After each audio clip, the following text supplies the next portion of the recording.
Hello, my Teaserking family. Well, what a weekend. A quick thing for you, Bobby. When you do get avocados, you see how it's yellow?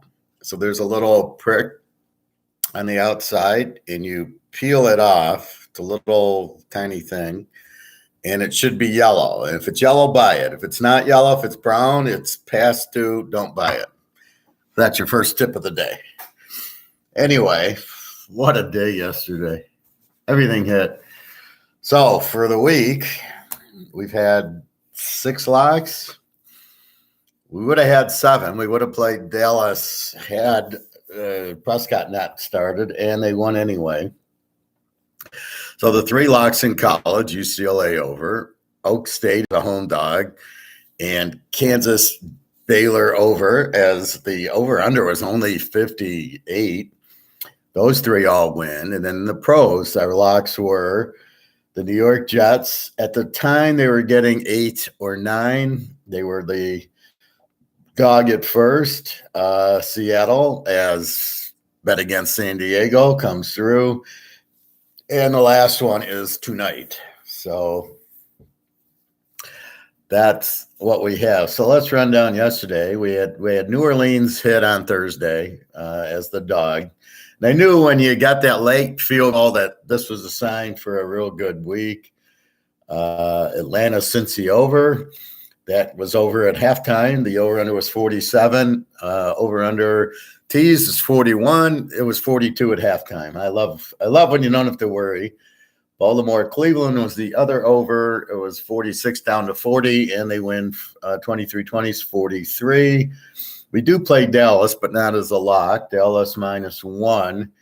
The under, always in a Dallas game, but with Prescott, I was concerned he'd turn it over. I think he did. He had 1 or 2 turnovers, as I thought. But we still won with Dallas as a straight pick. Tampa, I told everybody to stay away, and they look like shit. And P.J. Walker looks like Tom Brady now, 21-3.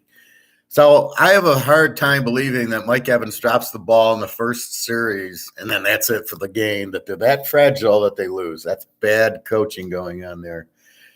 Indy, Tennessee, no real play. I like the dog in the game. Indy an 8.5. See, it's strange when it's 2.5 and they win by 9, where if it was a normal 3.5, you would have pushed on it.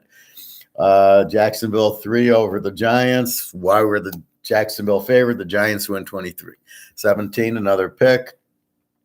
Oakland, Houston. I had them initially. I was going to take Oakland, and I just backed away from it. And Oakland wins 38-20, which made sense. After looking at the standings, they needed to win, so they got it. The Jets, the lock, as we talked about, ended up -1.5 or 2, but they win 16-9. So lock number 2 wins. KC, the Niners. I don't play the game at all. I don't like it. KC -1.5 wins 44-23. And now we got to think, wait a minute. So tell me about the Buffalo game. San Francisco's got the best defense in the league. They put up a 44. They go to 67. What the hell went on with the Buffalo game that they didn't get to 60?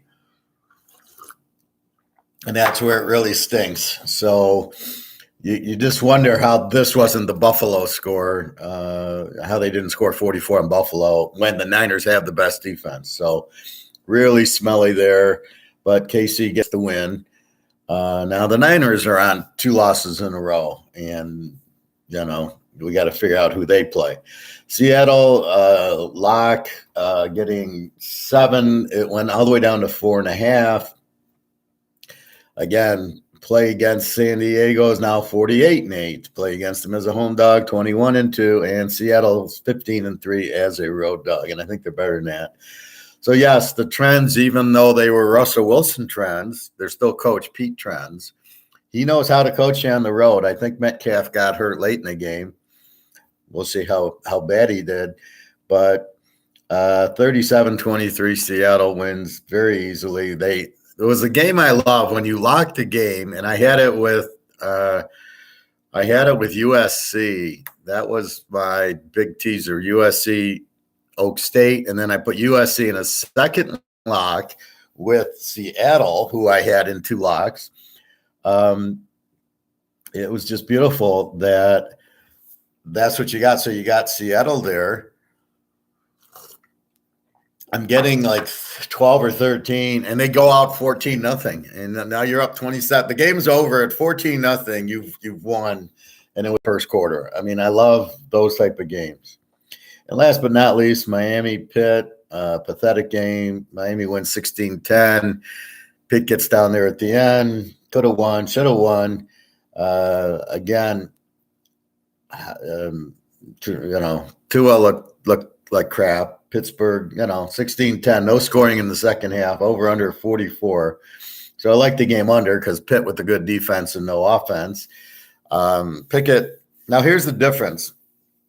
Here's Pickett, who you don't know what team to throw it to, and all he does is he fades back and then he runs or he bails out. He doesn't know how to stand in the pocket. Tom Brady, right? He just kind of moves to the side, lets the guy go around him, but he's still in the pocket looking for the receiver.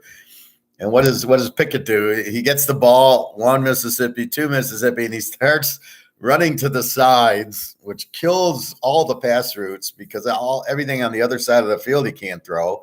So he's fading left with one receiver. What's he going to do? Hit the receiver? So again, Pickett sucks. Now, here's where I get. Herbert came right out and looked good, and Zappe comes right out and looks good. Zappe doesn't need 10 games to play.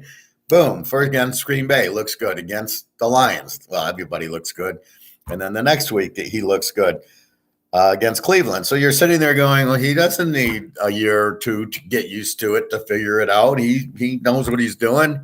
He's lighting it up. Why they're not starting him just blows my mind. But maybe they will. I don't know. But I think they're starting Mac Jones. And anyway, so here's Miami winning 16-10. Okay, enough said there. So I don't play the game. I don't trust Miami -1. I mean, there was a couple of -1s. I didn't trust Oakland. I didn't trust Miami. I really don't trust too many teams. Maybe you can go against Detroit. Maybe you can't even go look at Carolina wins 21-3. You're going to go against Carolina, who's the worst team in the league. And they kill Tampa. So that's my point. With the league here, you take the worst team. Look at Washington beats Green Bay. So what I did was I got off of those two teams. Instead of saying, well, Tampa needs it, backs against the wall. But I noticed against Atlanta, backs against the wall, they barely beat them. It was like 21-15 with some really bad coaching, not kicking field goals, going for fourth downs. At the 5-yard line when you should be kicking field goals 100% of the time. And I'm getting really sick of the announcers who the ball's at the 10-yard line, it's 4th and 3. Oh, we should go for it. You're down there, you kick your field goal 100% of the time. The only time you don't, it would be like Pittsburgh down 6. If they got the ball at the 10 and it's 4th down, well, they obviously need the touchdown. A field goal won't do them any good. That would be the only time I would go for 4th down in the game. Not when you're in field goal range, you kick your field goal. That's part of the game. Kicking your field goals, keeping momentum, and not giving them momentum because you're giving them the emotion. But nobody seems to understand that.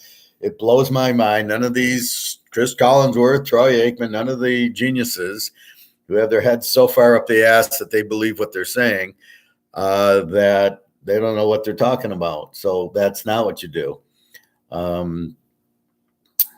And then tonight we got New England. I see a 7.5. I see an 8.5 over the Bears. I love the game with Zappe quarterbacking. I don't love it as much with Jones as quarterback. I looked at the stats, and he throws 4 touchdowns and 7 picks, and I'm like rolling my eyes. Zappe's 4 touchdowns and 1 pick.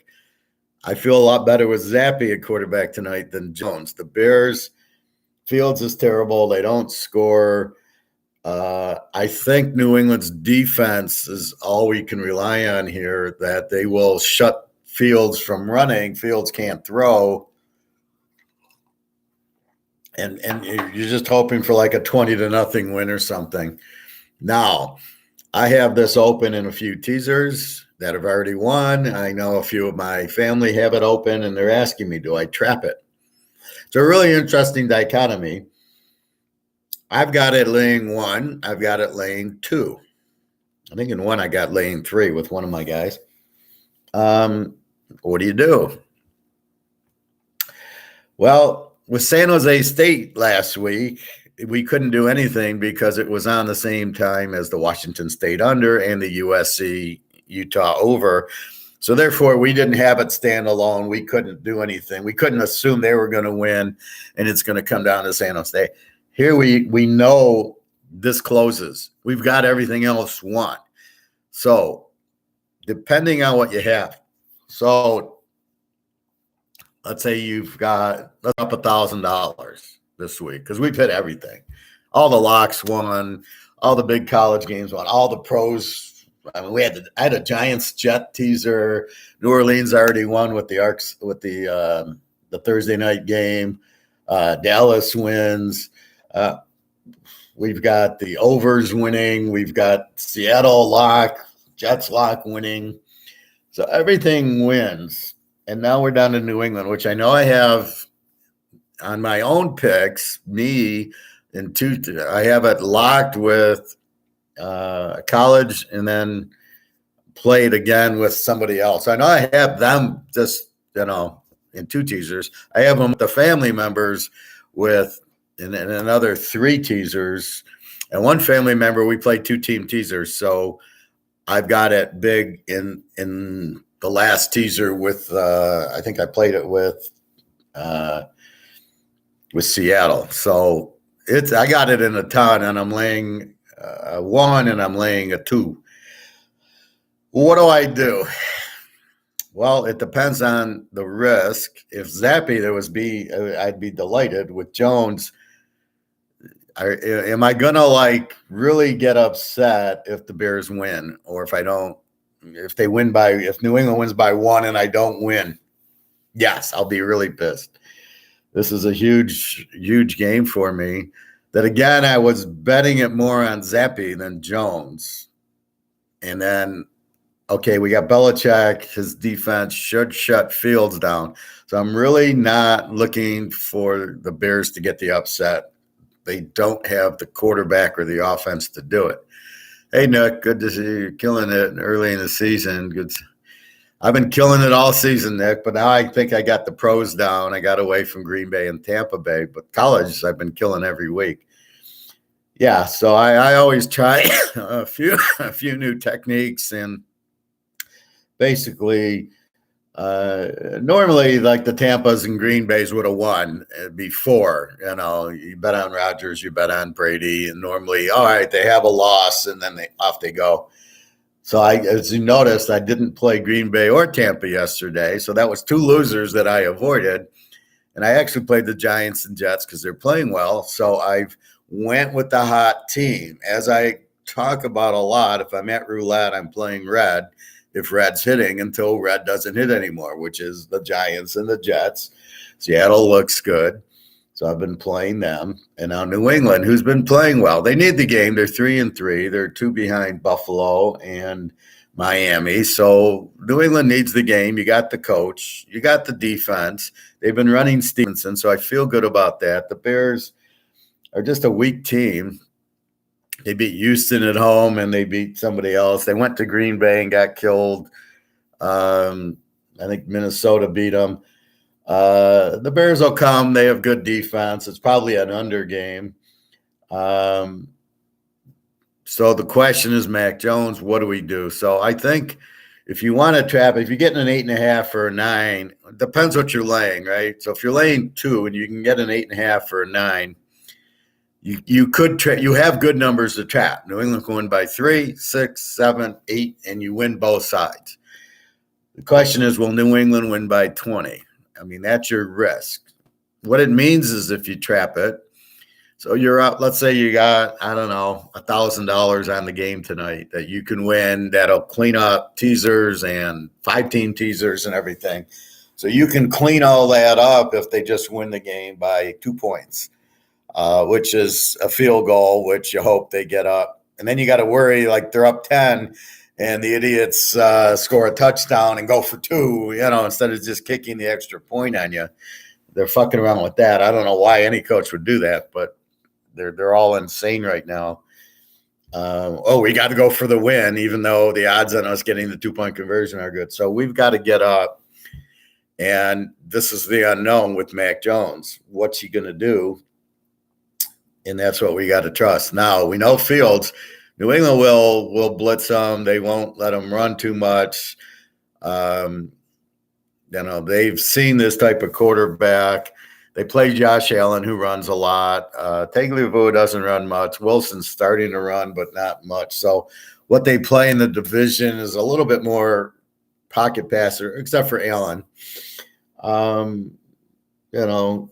So I think Belichick will know what to do to really stop Fields. It's all Fields running is basically it. He's questionable with a shoulder injury. I don't know who their backup is. It doesn't really matter. So the question is, how strong is New England with Jones? They're not as strong as Jones as Zappe. So it's one of those that you're a little worried about, and what do you do with it? So I think you could trap it a little bit. This reminds me of my Florida State Auburn. I had in at least 10 teasers, my 10-teamer, my 11-teamer, a 3-teamer. I had them. I probably had literally $3,000 or $4,000 to finish about a handful of teasers with Florida State in the championship game against Auburn. I had it -1. It was one of those things. I saw -7. I immediately put it in all these teasers, and it was -1. And the spread jumped from 7 to 11 because all the SEC teams or all the ACC teams started to blow out teams, which made Florida State look even better, going, wow, they beat Duke, and Duke beat somebody 30-0, and they beat whoever was in the bowls at the time.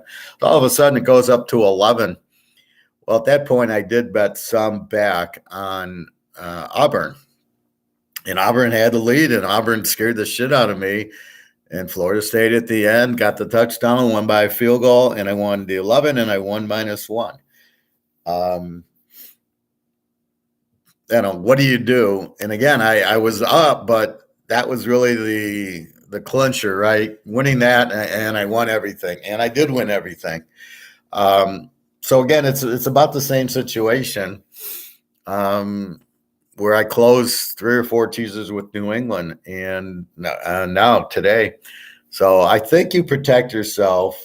I think you take some of the risk away. Again, it depends on how much you won with all the other winners that I gave you on Saturday and Sunday. I mean, yesterday, the other lock, Seattle and the Jets won. The Giants and the Jets won.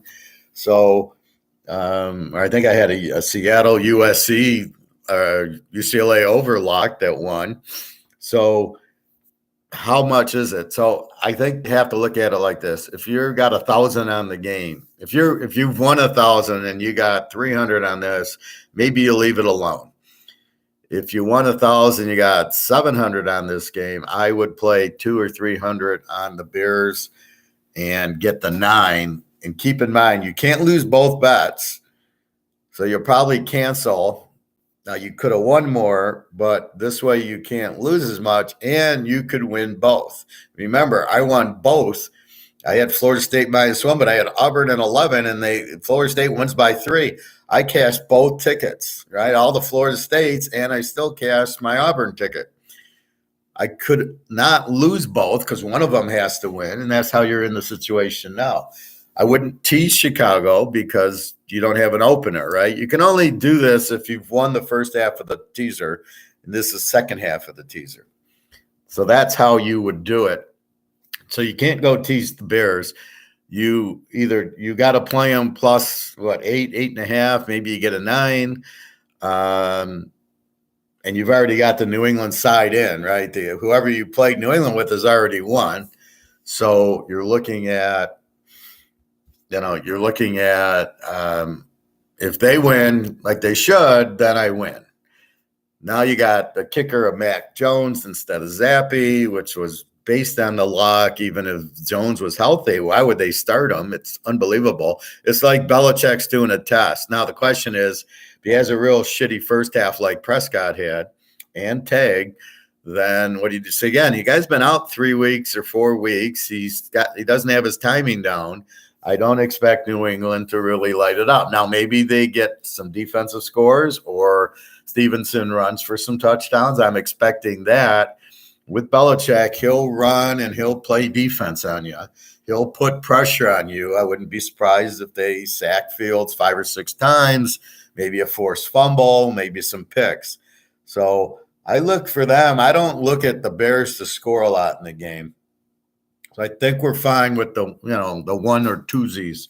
I think we're fine, but it's then the protection. I know a lot of people were pissed off that San Jose State lost to Fresno State. It cost us a lot of money. I know I had 2 or 3 10-team teasers. That was the 10th team. And I was pissed. It was like, all I need is San Jose State, and I win like $3,000, and they lose. And that really pisses you off. And same thing here. You got New England. All they got to do is win, but here I can protect myself. So it's just a matter of, what do I want to do? So I don't know. I might play the Bears. If I get a 9, it's a number that I'm playing it. Can I win them both? More than protection, but I do want some protection. So I think that's a little bit on the mind. So it depends. What are you up? What do you got on the game? Again, if you're up 1,000, you got 300 in the game, you're fine. I wouldn't fuck around with it because you've already got the winner, right? Now you're, instead of laying 7.5, 8, you're laying 1.5, 2. So you've already got the advantage of, we just need to win by a field goal. It's New England. We're betting against the Bears. Now the trend is New England, home favorite, or bet against the Bears as a road dog. So let's go into the stats as soon as I can find them. Now, again, the stats are kind of difficult because we've got all the changes, which New England team. But if we look at the Bears, they only score 16 a game. They give up 20, a fairly good defense. Fields, very weak offense. They only throw for 145. They run for 171. They only get 306, and it's all running, which New England's not going to let you run on them. New England, on the other hand, scores 24 a game, only gives up 19. Strong defense. They throw for 237. They run for 131. So they get 368. It's a blend. Mostly Jones and a little bit of Zappy. They do get 17 sacks where the Bears get 11. So they're going to put pressure on you. We really can't look at much, but we can look at Fields as a quarterback. And Fields, where the hell is she? I do this on yards per game, so Fields is pretty fucking low. I got to go to page 2.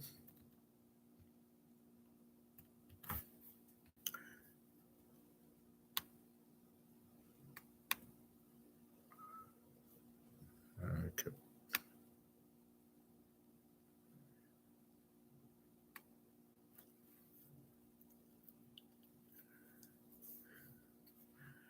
All right, here he is. Fields in 6 games. Throws for 145 yards a game, 4 touchdowns, and 5 interceptions. So you're going to get a lot of turnovers from Fields. Again, he can't read a defense. I assume they're going to blitz. We can't really – we can look at Jones, and here's my problem with him. 2 touchdowns and 5 picks versus Zappy, who has 4 touchdowns and 1 pick. That's why I like Zappy. He gets you the touchdowns. He doesn't turn the ball over, which is critical. If we look in a teaser for this year,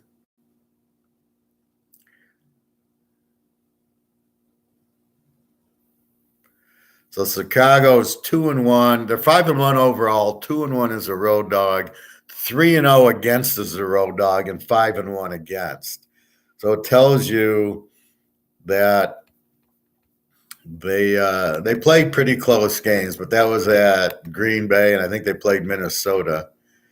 If we look at New England now, they're 1-0 as a home favorite. They've been on the road for 4 games, and if you go against them, 0-1. And if we go back to 21-22, again, it's hard with Zappy, but look at him as a team. So if we go back to 21-22, the Bears are 6-5 as a road dog. So they did have Fields here. 9-2 against. So they're like the Lions. They go on the road, they pretty much lose. New England as a home favorite is 6-2 with Jones. This is last year, and this year 3-5 against. So this is very much New England's very comfortable. They're very comfortable at home. They get the win.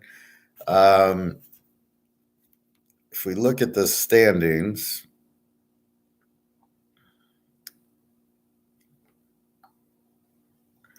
so we'll go to Yahoo for standings.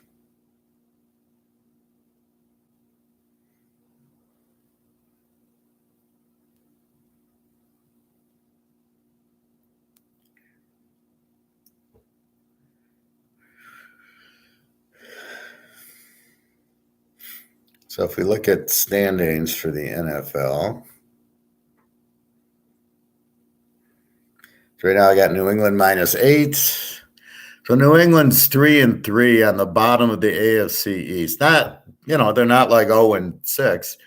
Buffalo's 5-1. The Jets are 5-2. Miami's 4. So this is a must-win game for New England. We'll call it back against the wall. Now they're not a bad team though. They're 3-3. And if we look at, so they must win. If we look at the Bears, they're 2-4, but they're a weak team, right? So they're not like Green Bay had to win and they lost at Washington. So Green Bay's 3-4 and Minnesota's 5-1. Well, Chicago at 2-4, they're just a bad team. Is their back against the wall? Well, maybe, but they're kind of lousy. So they're 2-4. So really, New England must win. I think they're the better team, and you have to go with that. So I think New England wins. They have the better defense. Fields is very weak. New England does get a lot more sacks than the Bears. Let's go and see if we can get a common opponent here. So we got to go back. If you want to look at the prior games, you got to go back into scores and odds, and they give you. You can click on the team. So if we look at the Bears, we can see who they played this year. So the Bears beat KC in week 1, that's preseason. So let's get to regular. They beat the Niners 19-10, and apparently it was a rain, and that was against Lance. They go to Green Bay, lose 27-10. They beat Houston 23-20, lose to the Giants 20-12, and then lose to Minnesota, where they were way down and came back and lost 29-22. So, if we throw out the Niner game because it was raining and Trey Lance was the quarterback, they beat Houston 23-20. Otherwise, they lost big to Green Bay. Let's compare New England to maybe the Giants, a strong defense, not the greatest quarterback. Minnesota 29-22. Oh, and then they lost to Washington 12-7. So they're even losing to Washington, who's terrible. So, okay, they beat Houston, and that was it. Otherwise, the Niner game week 1 is week 1. So if we look at the last 4, they beat Houston, lose to the Giants, Mini, and Washington by a lot, not scoring a lot except for the Minnesota game. So if we look at New England, what are they all about?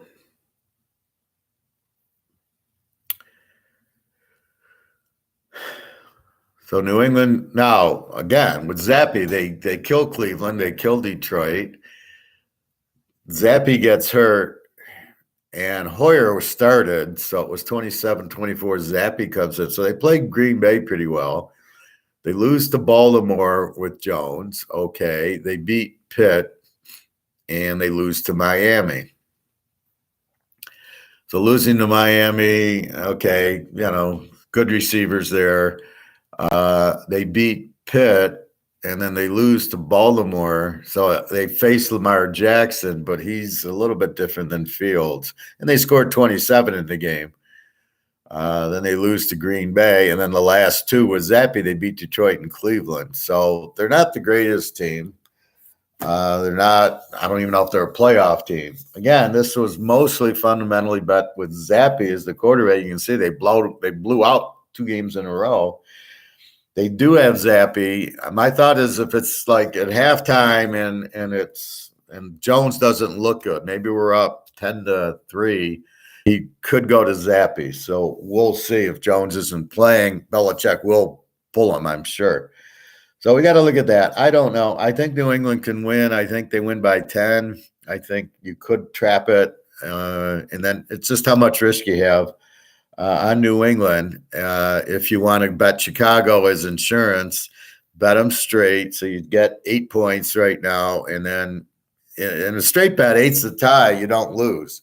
So if you got them laying 1.5 or 2, you should be okay. Now, hopefully they win 34-0, and all this is just talk.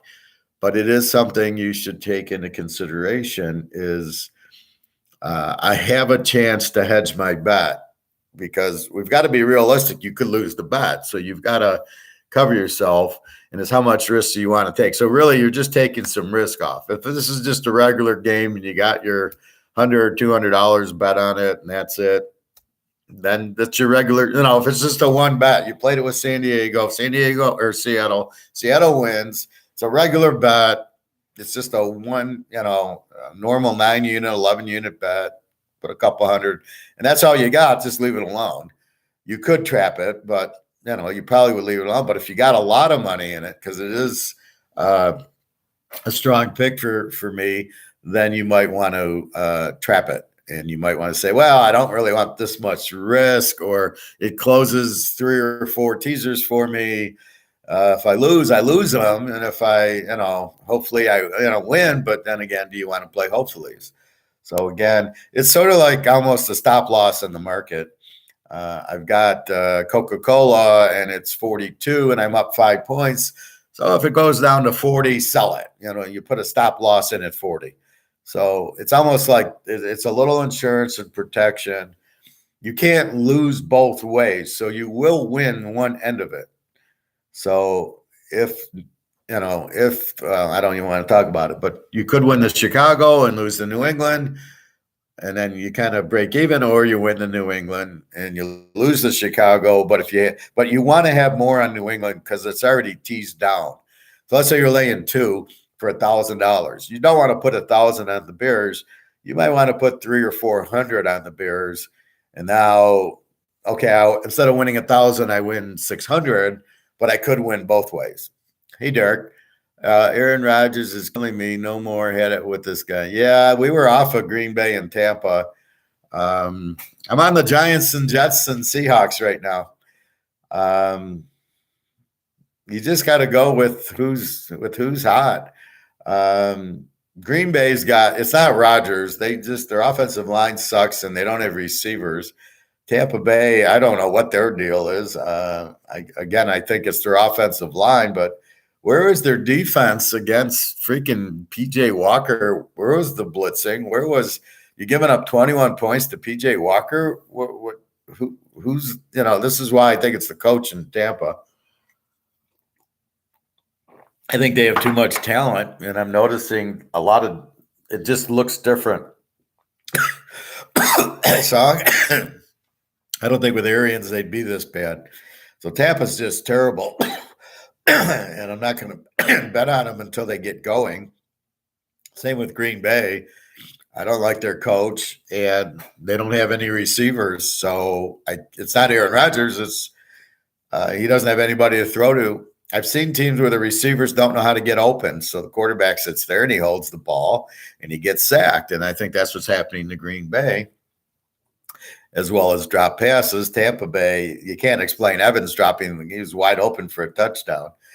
But you got to be careful with those two right now. Just wait till they start winning a few, then you can get on them. But there's a lot better, I'm saying, to play the best games. So it's like we're at a restaurant and you can get the chicken or you can get the ribs or you can get the steak. We'll get the best meal for you. So don't play Green Bay, Washington when you could be playing the Atlanta Cincy over, or Seattle, or the Giants. I mean, the Giants keep winning. I'm surprised I didn't lock that game. I mean, I locked the Jets. I can't believe I didn't lock the Giants. There was no way they were losing to Jacksonville. I mean, or if it was by a point and you had 9. Let's talk about the wrong team being favored. Let's go into that theory. So in college, we talked about 2 bad spreads. One was Texas 7 over Oak State, who the game was at Oak State, and they had just lost a heartbreaker to TCU. They were up 30-23, and it goes 30-30, and they go to overtime. And they got the better team than Texas, and they're at home, and they're the underdog, the better team. That'd be like Michigan going to Ohio State and making Michigan the favorite. I would be I'd be betting my gold on the game, taking Ohio State as the home dog. So that's what you have, is you've got to, but you can't analyze the line. What do I hear constantly? Well, the line's funny. Why is TCU only 3.5 over Kansas State? Why is Texas favored? What are they trying to tell us? Oh, Vegas is screwing around. There's a reason. There's no reason. It's a bad line. A bad line's a bad line. And this is where I try to teach you, stick to your guns. You analyze it. There's a saying that I learned in, of all places, economics. And it starts out saying, I could give you a fish and you'll eat today, or I can teach you to fish and you eat every day. I'm trying to teach you to fish here. So in other words, you analyze the games. I'm teaching you how to analyze. And you see Oak State is the play, right? They're a home dog. They're better than Texas. At worst, the game's even. I thought Oak State should be favored by 7, which is why we make our own lines. And so my line's Oak State 7, comes out Texas 7. What do? I immediately lock the game. That was my lock. Oak State plus 13 with UCLA over. It took me 2 minutes to lock that. As soon as I saw the lines, it was a lock. How could you give Oak State 12.5 at home? I first checked for injuries. Spencer Sanders, quarterback, he was playing. Okay, that's it. I don't see there's one wide receiver injured. Well, they're loaded at wide receiver. Every team has 5-6 good receivers, so I really wasn't worried about it. I didn't start asking the question, why is Vegas doing this? It shouldn't be favored, I stuck to my guns. I analyzed the game. I made my line. Then I look at the Vegas line, and it didn't make any sense, and I attacked it. That's the story I tell you a few years ago. I was with my girlfriend in Vegas in August. She's from Romania. And we stop at the Venetian, and I said, I just want to look at the line. She's just in awe of the place. They don't have those in Romania. So I look and I see Michigan's 3.5-point favorites over Ohio State. I didn't hesitate. I immediately bet what I had, a couple $100 on Ohio State plus 3.5. And I go to the guy, the sports book VP, and I go to him, you got the wrong team favored here. Ohio State should be favored. How do you have Michigan favored? And he smart alecked me. I don't know what I'm talking about, disrespect. And he's kind of like, well, did you bet $1 million on the game? I'm like, well, I need $1 million to bet it. I can't bet $1 million. I'm not like the derivative market in gold where I can do 1 million ounces of gold without actually having that, which is the price fixing of the gold market that I teach you in our economics class. That is not real. That's why the price is down. That's why we buy the gold, because it's Oklahoma State. That's a perfect example of gold. Texas being a 7-point favorite is gold being down, and yet the real line should be higher. The real value of gold is much higher, and it's almost the same parallel. And I just said I don't have it, and then Ohio State wins by 20. By game day, Ohio State was laying 11. I had 3.5. I had plus 3.5. I think I showed you the ticket on my Twitter, but I'm not sure. I have the other. I think they only let you keep one ticket on one post stamped on Twitter that you can keep. Anyway, so I go to the guy and I said, "Yeah, I guess I was wrong," and I show him the plus 3.5 in Ohio State, and that's how I felt with the Oak State. So once you understand the teams and you see what should be the spread, is what I make the spread is what it should be. This team is Oak State's about 7 over Texas. If I was the bookie, if I was the Venetian, this is the spread I would have on the game. Oak State -7. It's at Oak State. You want Texas and 7, be my guest. And Oak State wins by, I think they won by 7. So that's my point. So when you get a missed line, you don't analyze why did they do this or that. It should be this. It's just wrong, and you take advantage of it. Same thing in the TCU game. I had TCU 10 over Kansas State. Spread comes out at 3.5. That's my free pick, right? I gave you TCU plus 2.5 with the UCLA over. That was the free pick. And TCU wins by 10, exactly by what they should have won. The spread was too low. And again, the guys that tell you don't tease 0 are a bunch of idiots. Don't listen to them. That's why I don't want you to listen to a lot of people unless they can explain why. I don't want you to listen to them, because it's like people that buy Bitcoin, right? They can't explain why it's going to go up. Well, I think it will. Well, that's not a reason, right? So you can say tonight, well, New England's got a good defense and Fields can't throw, so I think New England will shut them out. Okay, that's a good reason. Better with Zappy, but okay, we're fine with it. So that's what you kind of do. But so I had TCU in 2.5. I was expecting to lay 3 or 4 in the game, and I still would have played TCU at home. They're a strong, strong team. Good coach, good offense, good quarterback, good defense. They just beat Oak State. So they can't be flat because they're trying to get to the playoff and they're undefeated. Kansas State's a good defense. They're a good defense, but I don't think they're better than Oak State defensively.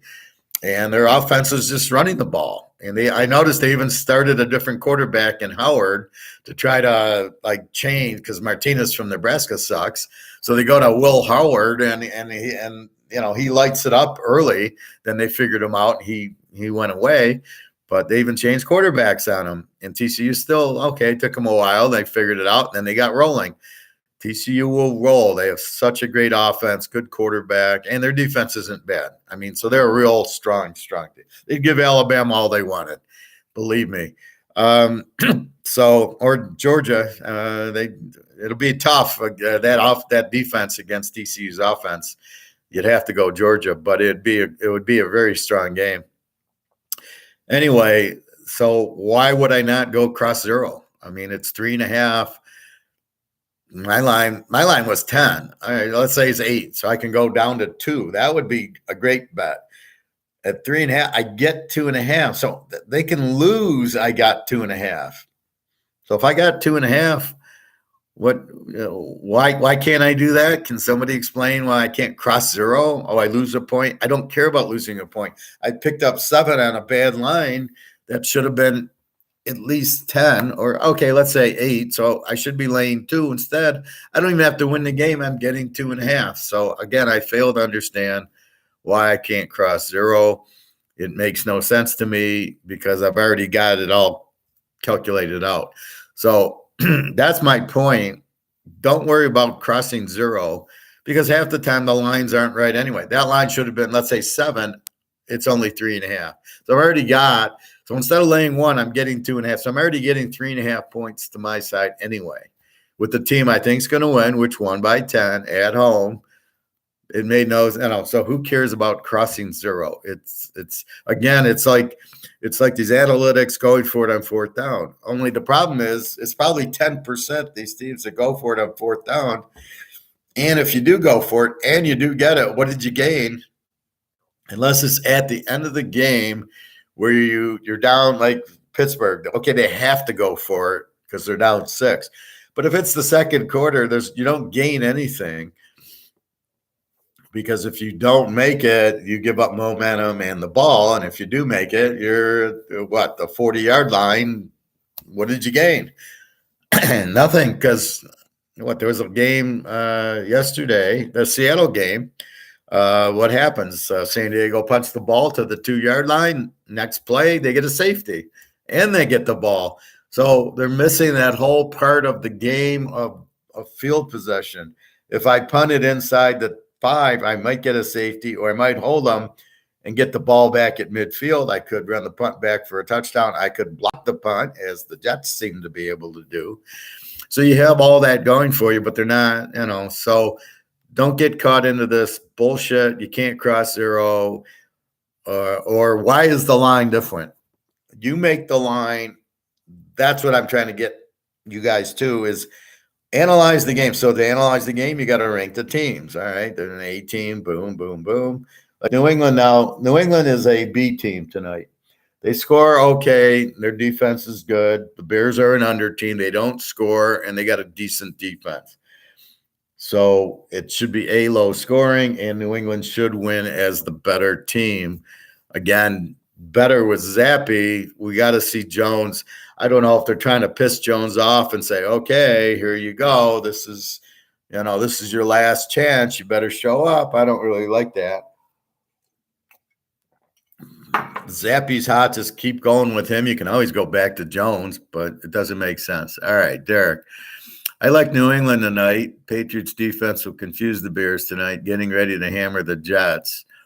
Well, that's what we're hoping. Fields doesn't present a problem. He runs, but I think they played Lamar Jackson, so they've seen the running quarterback, so I think they'll be ready for it.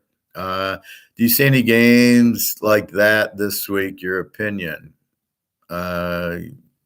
Games like what? And I haven't looked this week yet. I brought up the college. I looked a little at college. Games that look lopsided to you. Well, we'll get to that when we do the shows for next week. Hey, Bobby. Was stuck on some calls earlier, so just tuning in now. No problem. We're just going through the NFL. Can't believe Tampa lost yesterday. I warned you. They don't look right. I mean, I guess what I was saying is P.J. Walker's a pro. So you got to understand the NFL, all these guys are pros. So they're not, even Fields tonight, he might stink in the NFL, but he was good at Ohio State. He doesn't know how to read a defense. It's too fast for him. He can't get to the line. He doesn't know what to do. He wants to run the ball as a safety. So, but like a P.J. Walker or some of these guys, even Denver's quarterback Ripon, who was from Boise, he's weak. There's different levels. There's different talent levels. But I'm not surprised Tampa. I'm surprised they lost. I'm not surprised. I didn't bet them, and I didn't take Carolina, but there's no way I was taking Tampa -13, -10. I don't even think I was taking a -7 until they start winning. I believe they have coaching problems, offensive line problems. I don't believe that the Evans drop was as big a deal as they're making it out to be. You're telling me he drops one pass 2 minutes into the game and that's it, and they're all done?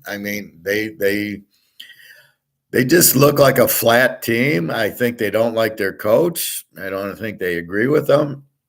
And when you aren't motivated, you don't play well.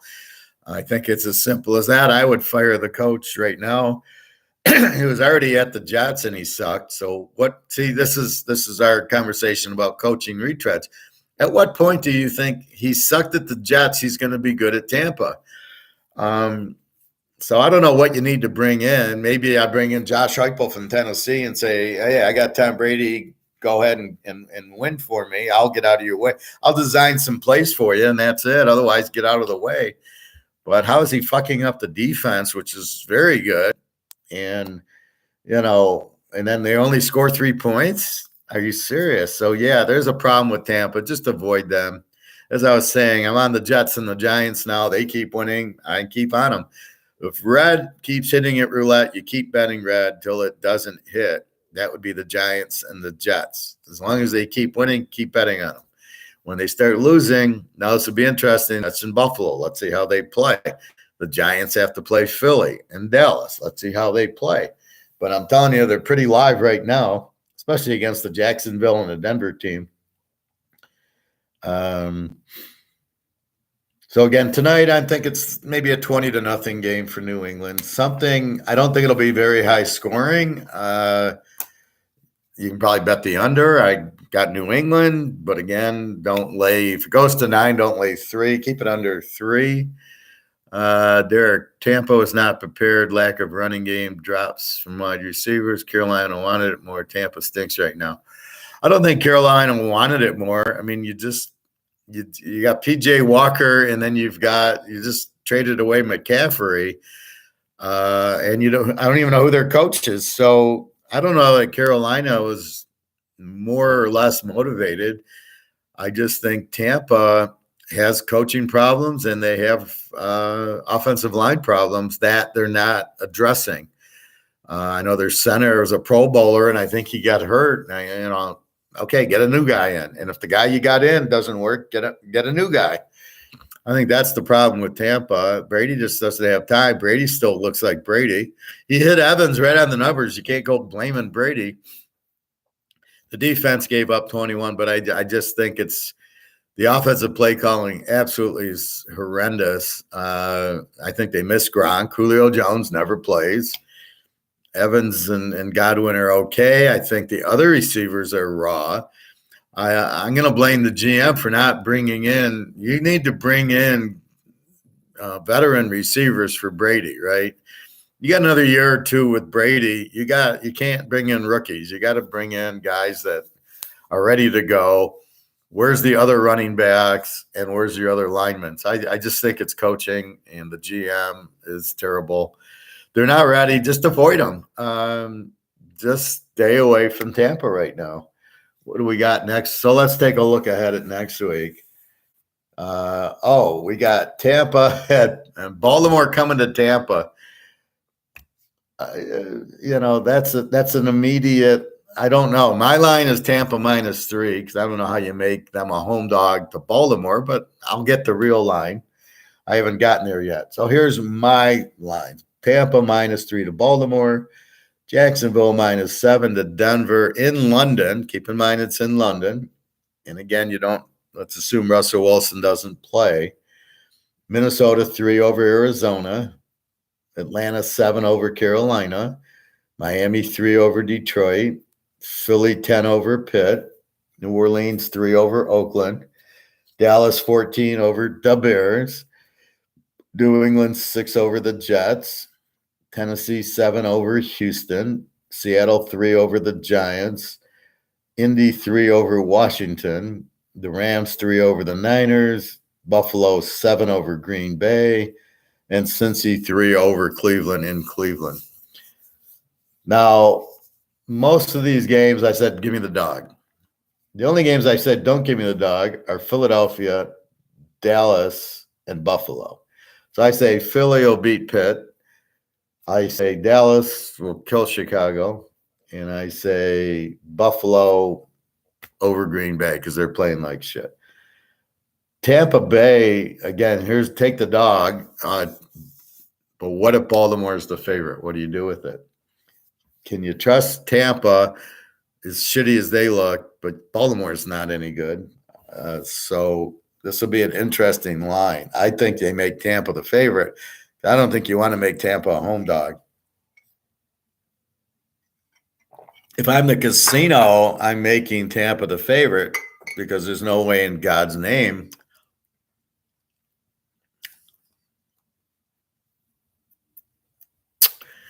Well, so again, I don't want Tampa as a home dog because everybody will bet it. That's why I make Tampa the favorite. Now, as far as the Jets losing Brees Hall, the obvious question is, I'm sure they have more than one running back. I would think they have two running backs. Zach Wilson runs the ball. So there's other ways of designing that. New England beats the Jets. Well, let's see what New England does. With Zappy, I agree with you. With Jones, I'm not quite sure I do. I have New England as a 6-point favorite. I would probably play the Jets in 12 right now. You've got to understand this is pro football, and Brees Hall's replacement, they'll have a good running back. Look at Carolina's replacement, right? Carolina loses McCaffrey, and the one guy out of Oak State's very good.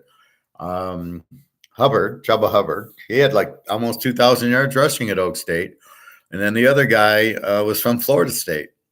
They're both really good backs. So that's what the point is. You got to realize is who's Brees Hall's backup. I'm sure he's a good pro or he wouldn't be on the team. They don't have one running back and then the rest of the running backs suck. All the running backs are good. Now they got the chance to prove it. So the point is the motivation of the backup running back who's now gets to play is I'm going to show you, and I'm a pro, and that's what you get out of it. So you can't look at it like maybe it's even college, but even in college, we get the backups come in and they do well. So don't look at that. So again, I mean, looking at this, New Orleans, Oakland, like the dog there. Seattle and the Giants, like the dog there. Indy, Washington.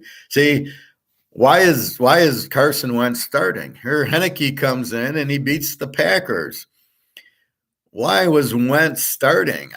So this is what I don't get is how stupid the coaches are, right? We got Wentz. Is it a money issue? Well, we're paying him X. Why'd you get him then? Heineke was fine. Heineke didn't hurt you last year when he played. He got hurt at the end, but Heineke's fine. So so why don't they play the best player? This is what I don't understand. So it's really bizarre. And this is why teams fire coaches. This is why 11 coaches, they don't know what they're doing. They're not playing the best players for whatever reason, if it's money or whatever. But same thing tonight. It should be Zappy. Why they're not playing Zappy, or let's just say why they're not starting him makes no sense. Don't try to motivate Jones. You got Zappy. You've seen Jones. You know what you got in him. You've seen Zappy.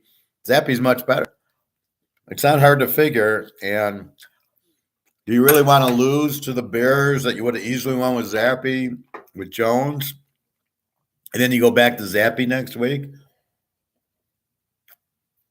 Because you realize, yeah, Zappy's but you don't see that now after 3 games of Zappy? Yeah, well, it's breakfast time.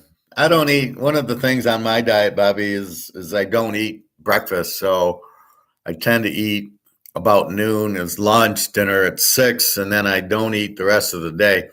So if you picture there's a guy inside your stomach with a shovel and he's digging out your food.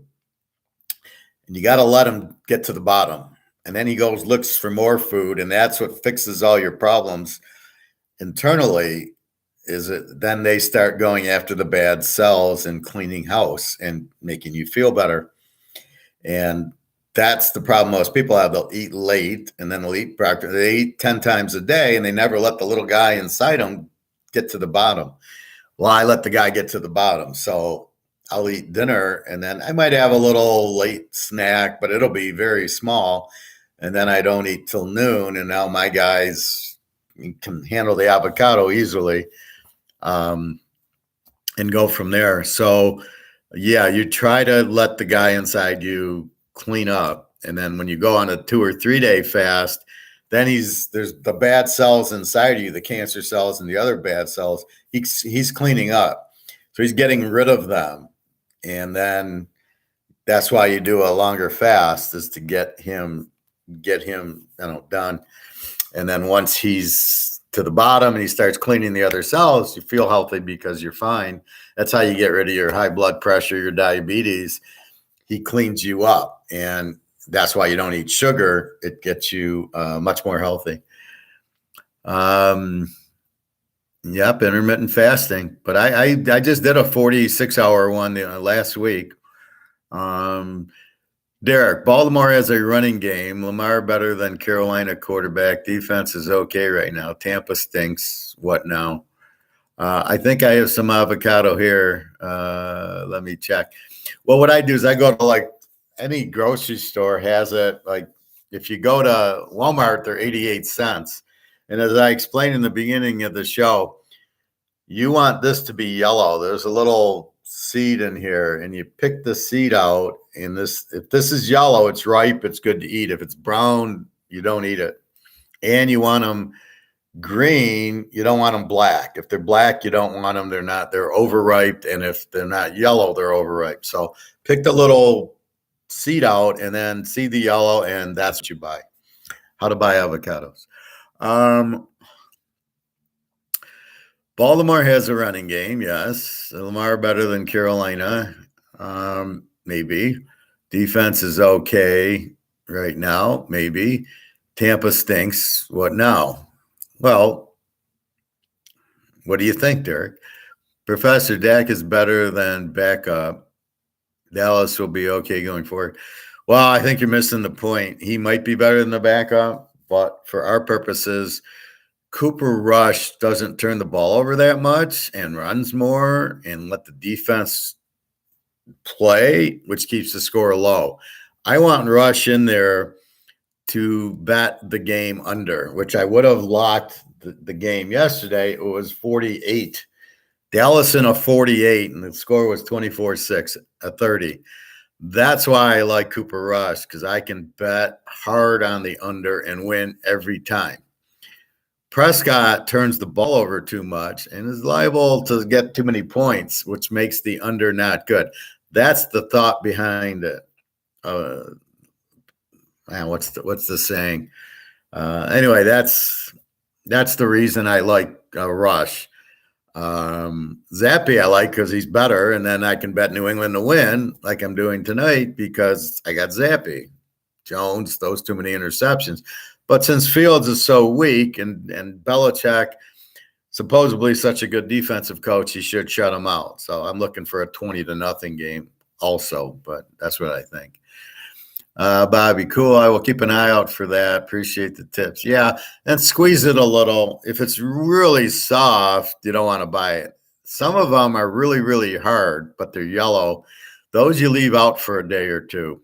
Just leave them in a bowl where you might leave your fruit. And then when it starts, like you can squeeze it a little, put it in the fridge, and then it'll keep it. I eat one a day. So this is all I'm going to eat. I'll have this avocado today, and I'll have the next one tomorrow at lunch.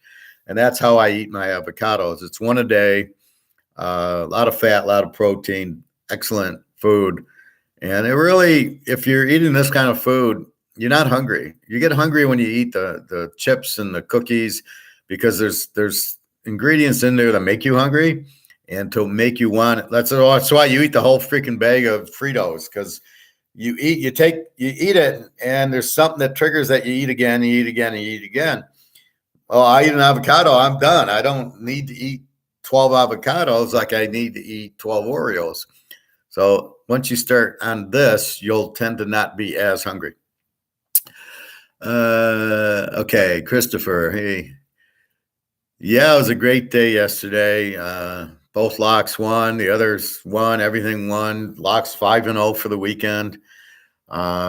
Just a wonderful day. I knew I was going to have a good week when New Orleans kicked the field goal to get the lead down to 8, and I had 9.5. And I knew right there it was going to be a good week. Oak State came back. TCU came back. Everything was good. Again, I missed my 10-team teaser because Alabama didn't score in the game. So I did a look, Mississippi State, Alabama, the box score, and you see drives. 4 fucking times Mississippi State went for it on 4th down. One from the Alabama 20, so they could have kicked a field goal and got momentum and got on the board. Another drive from their own 29. So you're 4th and 1, second quarter against Alabama at your own 29, and you're not fucking punting. This guy is the worst coach in America. He goes for it. He doesn't even play action pass, hit the tight end. He just drops back. Alabama blitzes. He throws it. It's incomplete. The play didn't even look like it had a chance anyway. No imagination. Now Alabama's got the ball to 29. Your own 29. Second quarter. What the fuck are you doing? What is wrong with these coaches? Oh, let's just keep going for it on 4th down. And when it doesn't work, it doesn't matter. We'll just keep going. And one thing I saw in the Lions game, they actually kicked field goals yesterday. I don't think he went for 4th down once. I think he's been getting punished for like against New England. He went for 4th down 6 times. He didn't make any of them. I think they're saying to him, what the fuck are you doing? You can't just keep going for 4th downs. Punt the ball, kick your field goals, get your points. And he did that, where before he would have just kept going on 4th down against Dallas's defense. He wouldn't have got any of them. So this is the problem with these coaches, but they're not understanding when they don't understand. They're not automatic. They don't understand when they don't get it, it pumps the other team up, and you're disrespecting the other team. And I think even your own defense says you don't trust us. See, that's the other part I kind of thought about yesterday. Detroit had a good defense in the first half. And it's like because the coach was kicking field goals and going for it, it showed the defense you trust us. When you go for 4th downs, it's telling your defense, I don't trust you. I'm not going to punt the ball down the field and trust you'll get a 3 and out. I don't trust you, which makes the defense say, fuck you. I'm not even going to play. So you fuck off your own team and you give the other team the momentum. And that's why you lose. So I don't see too many winning teams going for these 4th downs unless it's the end of the game, like Pittsburgh did. But that's it. Otherwise, I don't see that from a good team, just from these San Diegos who you wonder why they never win, and the Lions who suck, and some others. Bobby, yeah, they like to put those addictive ingredients that keep people coming back. Well, that's the whole idea. And chips and cookies and chocolate. That's why you eat dark chocolate. It's not addictive. So I only have the dark chocolate that's like over 80, and I stay away from the chips. I do make popcorn when I'm in the mood that I want something to eat, but then it tends to make me hungry, even that. No, I haven't gone over college. We can do that. I just said about the Locks that had won. Christopher, I watched the game last night and saw Miami try and go for it on the 4th down and fail, and instantly thought of you yelling at those coaches. Almost bit Miami in the ass too. I don't remember. I wasn't watching the game, but I do remember they should have kicked a field goal, I believe, and they went for it and they didn't make it. And whoever, Chris Collinsworth. What did he say about it? They're all gung ho. They should go for it. They should go for it. But none of them, after they don't make it, then they shut up. Like, well, maybe it wasn't a good idea. I almost think there's something funny going on. It's not 1st down anymore. It's the line to gain. But everybody calls it the line to gain instead of 1st down. Well, if you watch John Madden, if you watch an old, go watch the 49er Dallas, the catch game. It's on YouTube. They don't say the line to gain. They say 1st down. They would never go for it on 4th down. Never, ever. The only time would be at the end of the game when Montana hit the big catch. If they didn't make it, they'd go because they needed the score. Otherwise, they didn't go for 4th down once during the game, or Dallas either. And so I don't know what they're doing. This is some little agenda here where it's the line to gang, and it's good to go for 4th downs. So it's good to be stupid, I guess, is what they're saying. And there's no repercussions. They don't bring up the other team gets pissed because you don't respect them. They don't bring up the other team gets the momentum when you don't get it, and they don't bring up your team gets pissed because your defense says you don't trust us. That's why you're not punting the ball. And they're not playing field position. They're not, let's get them at the 5-yard line. Then we can attack them. That's a very important part of football. They're not doing that. Christopher, it made no sense. The field goal would have also made it a 2-possession game. Instead, they kept with a 1-possession game. They were on like Pitt's 15-yard line. Such an easy field goal.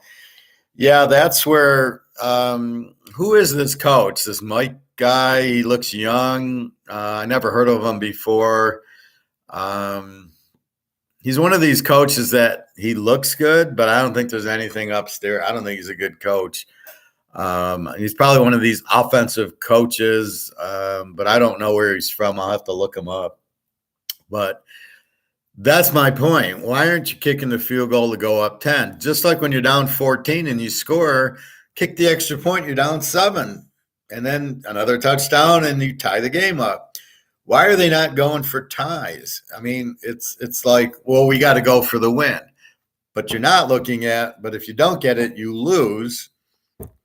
And then you get fired because, well, you've only won 2 games. Yeah, but I went for 2 on when we were down 20-19, and we went for 2 and we didn't get it. Remember that? Yeah, but you lost.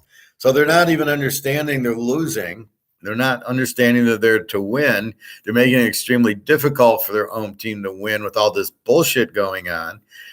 And it really makes absolutely zero sense. As somebody who's watched football since the mid-'60s, you never would see this shit. Lombardi and Knoll and Walsh should be rolling over in their grave. Parcells, he's got Lawrence Taylor. You think he ever went for it on 4th down? Only in a Super Bowl or against the Niners in that championship game would he ever think of going for 4th down. You think the Niners against LT in the 89 championship game, the one the Giants went to the Super Bowl with?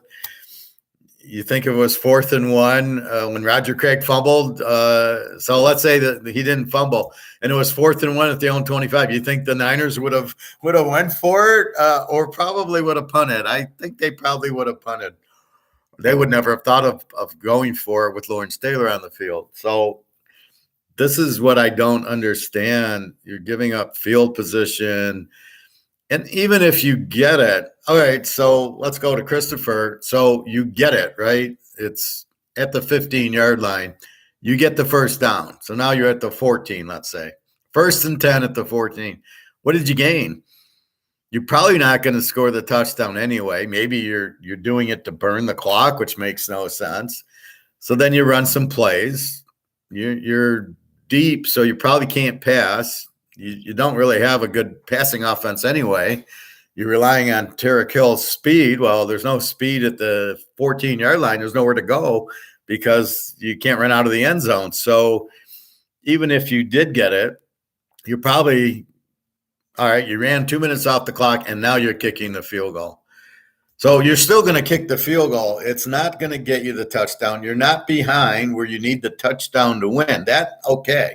That's the only time I'll accept it. But to do what that happened is not acceptable. And I'm sure it hurt the morale of the team. Now, I don't know. I'll have to watch the game, but that just seems crazy. And they win 16-10. And at the end, Pitt scores at 17-16 because you didn't kick a field goal to go up 19-10. That just is, it's insane. Ron, hi, Ron. Nice to see you here. Chiefs went for 2 already, up 8 against Raiders on that Monday night. Field goal puts it 9, and they're lucky Raiders don't tie it. Yeah, I question that they didn't. They were up 7. All they had to do is kick the extra point to go up 8. No, they went up. They went for – this was late in the game. They're up 1. They get the touchdown. Now they're up 7. And all they have to do is kick the extra point to go up 8. And they didn't – and they went for 2, up 7, instead of kicking the extra point to get up 8. Then it's a lock. Right? If you're up 8, even if Oakland scores, all they can do is go for 2 and tie the game. You can't lose it. Instead, what they did was open the door for Oakland to score, and they did, and then Oakland went for two. But, neither team got the 2-point conversion. I thought they were automatic. I thought you should go for two every time because look how easy it is. Another fact that nobody's throwing out there is they're extremely difficult to get. And no, they weren't up 8 because look at the final. It was they went up 30-22. And then Oakland scored to make it 30-29, and Oakland went for 2 to win the game. They were not up 8. They were up 7. If they kick the extra point, they're up 8, and then it's all done. 299. I don't understand right now. It made it 29 to no. It was they won 30-29. Oakland didn't kick the extra point. It was 30-23. It was 23-21. And Kansas City scores to go 30-23. And then Oakland scores to make it 30-29. Oakland goes for 2 to win 31-30. They didn't get it. They win 30-29. So no, they were up 7.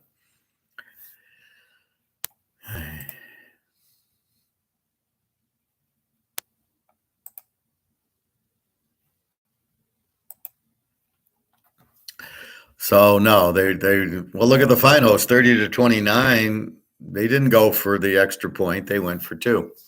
Anyway, it's just go look at the box score because that was the whole point. Well, you're up 7. Why don't you just kick the extra point to go up 8 and lock it up?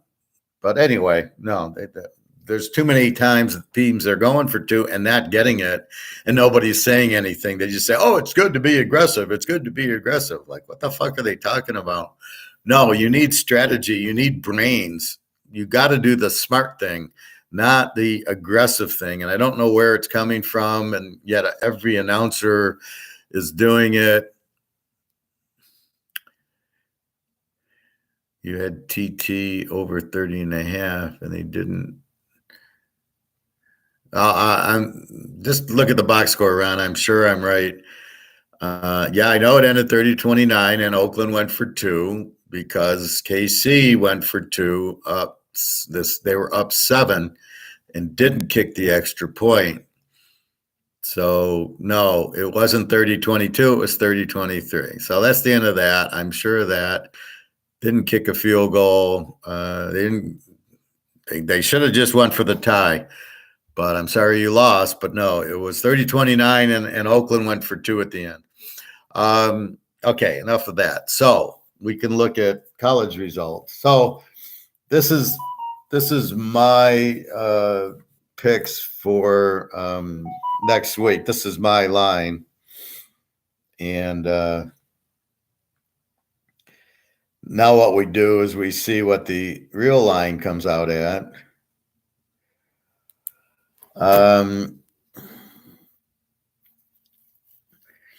And then that's where I make the difference. And I've done this in college too. So Minnesota 3 over Arizona. Let's see what the real line. So what we'll look at is I'll pull the real line today, and then we'll notice the difference. Is Dallas 14 over the Bears? Well, a lot's going to depend on tonight's game. If Fields gets hurt or what happens. Yeah, we hope New England 20-0, and we all win, and then we go from there. Tennessee, Houston, So the lines I have now, maybe the Giants are 3 over Seattle. All I know is I circle the dog in the game. Give me the dog. So what I look at is the game. Do I know who's going to win? Philly, I think, will beat Pitt. So, yes, I say take Philly in the game. Depending on the line, I got the line -10, but if it goes to 15, I'm not taking Philly. Buffalo 7 over Green Bay. Let's see what the real line is, but I think Buffalo beats Green Bay as bad as they look. And the other one is Dallas over Chicago. Otherwise, it's all I like the dog in the games. Depending on who the dog is, I don't care. I don't care who the dog is in the Seattle Giant game. If they make Giants favorite, I like Seattle. If they take Seattle favorite at home, I like the Giants. It's just as simple. That keeps the emotion out of it, and you're just looking at the score. So with that said, we can take a look at college. Christopher, how about Tampa Bay just absolutely sucking? What a dumpster fire that is. Well, yeah, that's what I was talking about. They just look bad. I think it's the coach, the offensive line. I wouldn't touch them with the 10-foot pole. If they're the dog against Baltimore, I don't think I'd play them. They're playing Baltimore Thursday night. I got Tampa -3. I don't know if they'll be favored. I don't know that I would want to make them a home dog, but I don't think I trust them as the favorite. I don't trust them as the dog right now. I don't trust them at all. This is where maybe what you guys call the eye test comes into play. I just call it they look like shit. They're just, when you lose to Carolina 21-3 without Mayfield, without McCaffrey, and a different coach, you got problems. So I stay away from that. Like I say, when red's hitting the roulette wheel and red hits, I don't go run to play black. I keep playing red. We'll play red till it stops. This is Tampa Bay. They stink. They're playing bad. Just let them keep playing bad. And then when they finally start playing well, then we'll jump back on Tom Brady. But until then, now the ironic part is they're 3-4, and so is Atlanta. They're still in first place in their division. They still are okay. So there's no panic yet. But like New England must win today. They're 3-3, and Buffalo's 5-1. And we know Belichick, Mr. I want to win the Super Bowl. Well, he's got to win his division. So they have something to play for. The Bears just are lousy. They're not even thinking, oh, we're going to beat Minnesota or Green Bay. They're just, they're just trying to play well. I mean, that's the difference. Bobby, I think Brady with his back against the wall turns it around and wins Thursday. Is his back against the wall? They lost 2 in a row to Green Bay, Kansas City. They beat Atlanta. That was a lock. Then they go and lose to who'd they lose to? They lose the next game, and then they go lose yesterday to Carolina. So 2 unimpressive wins. Is their back against the wall, or are they mad they've lost 2 in a row? Like I say, Bobby, the problem is I don't want to have anything to do with Tampa. They are a very bad team right now.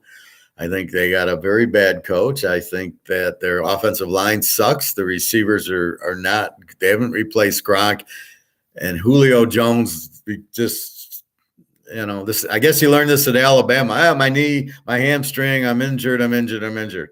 Well, son, stop playing football because this is football. This is a physical game. So he's played 1 game and that's it. So I would have dumped Julio. I never would have got Julio Jones. So you lost Gronk. You've lost the running back. So you got Fournette. What do you have? And who's calling these plays? They're idiot plays. Okay, yeah, Evans dropped the ball, but where was that play the rest of the game? They could have got other touchdowns on it. He's not going to drop more passes. So I don't know. Again, Reds is hitting. I'm not going to switch to black until black hits. So I'm not playing Tampa until they win. If they do win, great. And against Lamar, absolutely could win. But then let's see the spread. If they're the dog, again, that's my spread, Tampa -3. If Baltimore is a 3 or 4 point favorite, then I can take Tampa 9 or 10 as a home dog, and they can still lose, but will win because they'll lose by 6 or 7. So that's a whole different animal. Then I think if they're the dog, they will win. But if they're a home favorite, they're not going to win.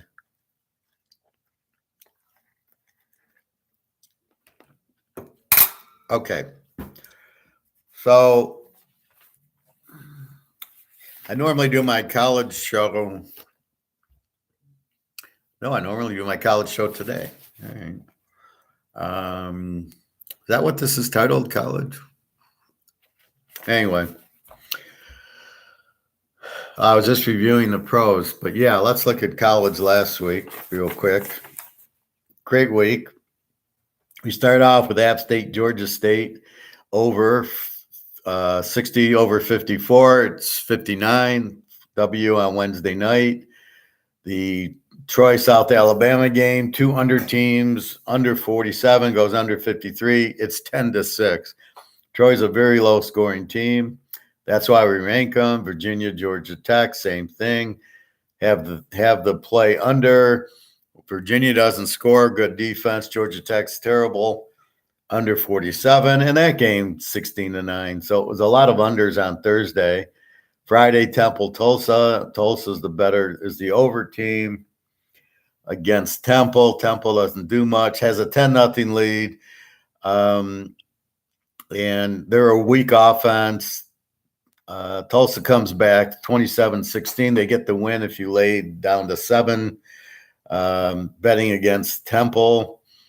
Western Kentucky, UAB. UAB's, it was the battle of the A's. Western Kentucky was laying 1.5. They win by 3. Tease the dog in an A versus A, and it comes in. And notice in an A versus A, this was low scoring. Like Western Kentucky is usually explosive. UAB will play you tough, and yet this was 20-17, over under a 59. So it shows you when teams with good defenses play, it tends to stay low. The problem with the Pac-10 is it looks like Utah, USC, UCLA have good defenses, but they really don't. It's all the non-conference that was weak. But when you looked at UCLA against Washington and it was 40-32, you realize they don't really have that strong of a defense. So now when they play Utah and USC and Oregon, we can bet those over, knowing UCLA really doesn't have that strong D that the points show. It's just who they played, and that's really the problem with college. Ohio State, Iowa. Ohio State, I was hemming and hawing on this, laying 30 over under a 50. Ohio State wins 54-10, but I think there was a lot of turnovers in the fourth quarter because I'm watching the highlights, and it was like 17-10 in the going into the fourth quarter. Where the hell did 54 come from? So I think there was a lot of turnovers. I got to watch that tape and see. But that surprised me that they scored that many on Iowa offensively, if they did. Kent and Akron. Kent 33-27. Their quarterback didn't play, which he wasn't listed on the injury sheet. So what the fuck happened there? They win 33-27. I've noticed Akron is scoring more, so I don't know if they're a Z team or in conference they're not a Z team. They look like an over team in conference with the Z team out of conference, maybe who they played. So Akron, I'm not putting on the Z list anymore where I'm just betting against them because they're Z. But Kent their quarterback did not play. So again, that information I did not have. I looked at the injury list. I never saw the quarterback on the list. Rutgers, Indy. Rutgers, a weak favorite, laying 3.5. Indy, pretty good offensively, 24-17. Tease the dog against the weak favorite. That's what I mean by weak favorite. They're not going to blow you out. They don't really have that offense. Baylor, Kansas. One of my locks scored an 80-yard touchdown out of nowhere. Where the heck has that been? Yeah, well, that's why they're Akron. You just never know. But Kent didn't have their quarterback, so I was expecting Kent to put up a 50. Baylor, Kansas. I made an overlock once I knew the Baylor quarterback was playing. I think Friday night. I noticed again the line. It was down to 8. Then it went to 9. Then it went to 10, 10.5. I said, oh, he must be playing. If he is playing, Kansas is a great over team. They've gone over every week except for the Iowa State game where we played Kansas over Iowa State and won. This was went down to 58, which made it a 52. In a Kansas game, that's a joke. And Baylor wins 35-23, which is 58, right on the number. But in a teaser, we were fine. And so that was a lock over. So he did play. And I think it's concussion protocol. So we know he's not really hurt. Maybe he got dizzy during the game. And now, a day later, he's fine. Very few players are going to need more than a week, and then you never see them on the injured list. So Chapin's fine for Baylor, good quarterback. And, I noticed Kansas again in the first half didn't score. They were down like 21-3 or 28-3. And then they get a lot of scoring in the second half. I don't know what happens. And then, they made it 28-23. It was 51. And then Baylor scored another touchdown, but they were almost ready to win the game. Again, if you tease them in 16, you win. So Kansas is they'll score for you, especially if they're down. They have a way of scoring. Houston Navy, this game I played over based on Alex. It's kind of pointing out Navy against SMU. He says, I like Navy. I go, well, they don't score. Yeah, they do. And then I looked, and they were down 40-20 to SMU and scored 2 late touchdowns to make it 40-34. So I jump on the over here. It's only 51 or something. I'm 45, and it's 38-20. I mean, it was an easy win. Navy scores more. I think they're passing more. Houston, an over team, so their defense isn't that great, and Navy's able to score. So Navy does score. Keep that in mind, because they're not going to have a high over-under in their game. So if they're playing a team like Houston who scores, you can bet them over. And, again, lesson learned. Cincinnati, SMU. Cincinnati, I got to check if Bennett played or not. Had them 29-13 or 29-14, and then SMU scored 2 late touchdowns and lost 29-27. 30, 56. The over-under was 60. I like the under, so I would have won on the under because Cincinnati's got such a strong defense. When you got teams like Cincinnati, you don't bet them over, you bet them under. You look for another good team. Like in the playoff, I bet this was a lock against Alabama with Cincinnati last year. I locked it under, and it was in the 50s. I couldn't believe it. And they played like a 29-7 game. I mean, their defense is very strong. He runs the Ohio State defense, and then Alabama, we knew their defense, but we knew they'd shut down Alabama. Here, they shut down SMU most of the game, but you don't mess with the good defensive team. Clemson, Syracuse, this was a strong underplay. I'm riding the bike Saturday, and the score is 21-10, Syracuse, 31 in the fourth quarter. Oh, okay, perfect. This is going to stay under. All of a sudden, like within 5 minutes of riding the bike, Clemson scores 2 touchdowns. I get off the bike. I ran in the pool. I find that if I'm watching and it's going against me, I don't watch it anymore. I mean, I don't want to see 8 touchdowns. So I go and then I look. It's 24-21 Clemson. It ends 27-21. Like, had I watched it, it wouldn't have been. But it's just give me the final. 27-21, perfect. 48. Our over-under was 50, so it was 56. So we got there. It was a good under. You had 2 A teams, 2 good defenses, and that's what happened. If you notice, part of the bet was betting against the Clemson quarterback who sucks, Ugalabli or whatever his name is. And then, of course, they bring in the backup, and then they start scoring. And I'm like, so I'm hoping if we need tonight that they bring in Zappi if we need it. Hopefully we don't need it, but that's what, why Ugalabli is the starting quarterback is beyond me. He's terrible. The other guy is much better. What are you doing? And the quarterback must have something on the coach, or the quarterback's family must be blackmailing the coach to keep this guy out there, because it makes no sense. Army Lou Monroe. Army kills them. I didn't know who UL Monroe was. They beat UL Lafayette, and they've been playing good game. And I said, because initially this was lock Army even. I mean, Army's a good team. Lou Monroe was a Z team. Now they've moved up. Now they're back to a Z team. So Army kills them 48-24. Again, Army, like Navy, is more explosive than they've been. They throw the ball a little bit better, and they kill them. So I kind of like, damn, I missed that one, because I like betting Army. But this year I haven't been able to bet them. They've been playing Coastal Carolina, UTSA, Wake Forest. You're not taking Army in those games. Duke over Miami, 45-21. I liked Duke in the game. Duke looked good against North Carolina, and Miami's okay. But again, Miami's like Tampa. They haven't really put it together, although they have Van Dyke. Laying 10, I thought was way too much. I never thought about taking Miami -4. Duke 45-21 goes over.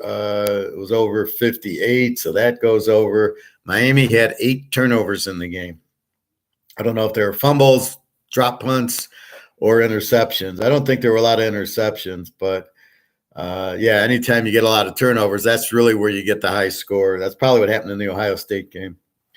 Toledo, Buffalo, Buffalo over 57 down to 51. They do a 61. So Buffalo, Toledo, I knew this would be a high scoring one, depending on the weather, but it was 70 degrees here. It was 40 earlier in the week here. So I'm worried in Buffalo it's going to be freezing. But then on Friday, it got to like 65 and it was 70 Saturday and it's 70 today.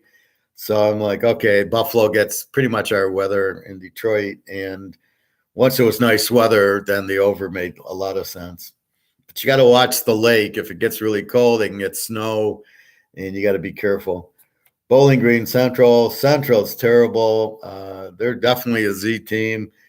They don't score. Bowling Green is not a very good team, not a very good defense, and CMU loses 34-18 to Bowling Green. So here's what you do here. You keep an eye on Central, and you go, no, they're not very good at all.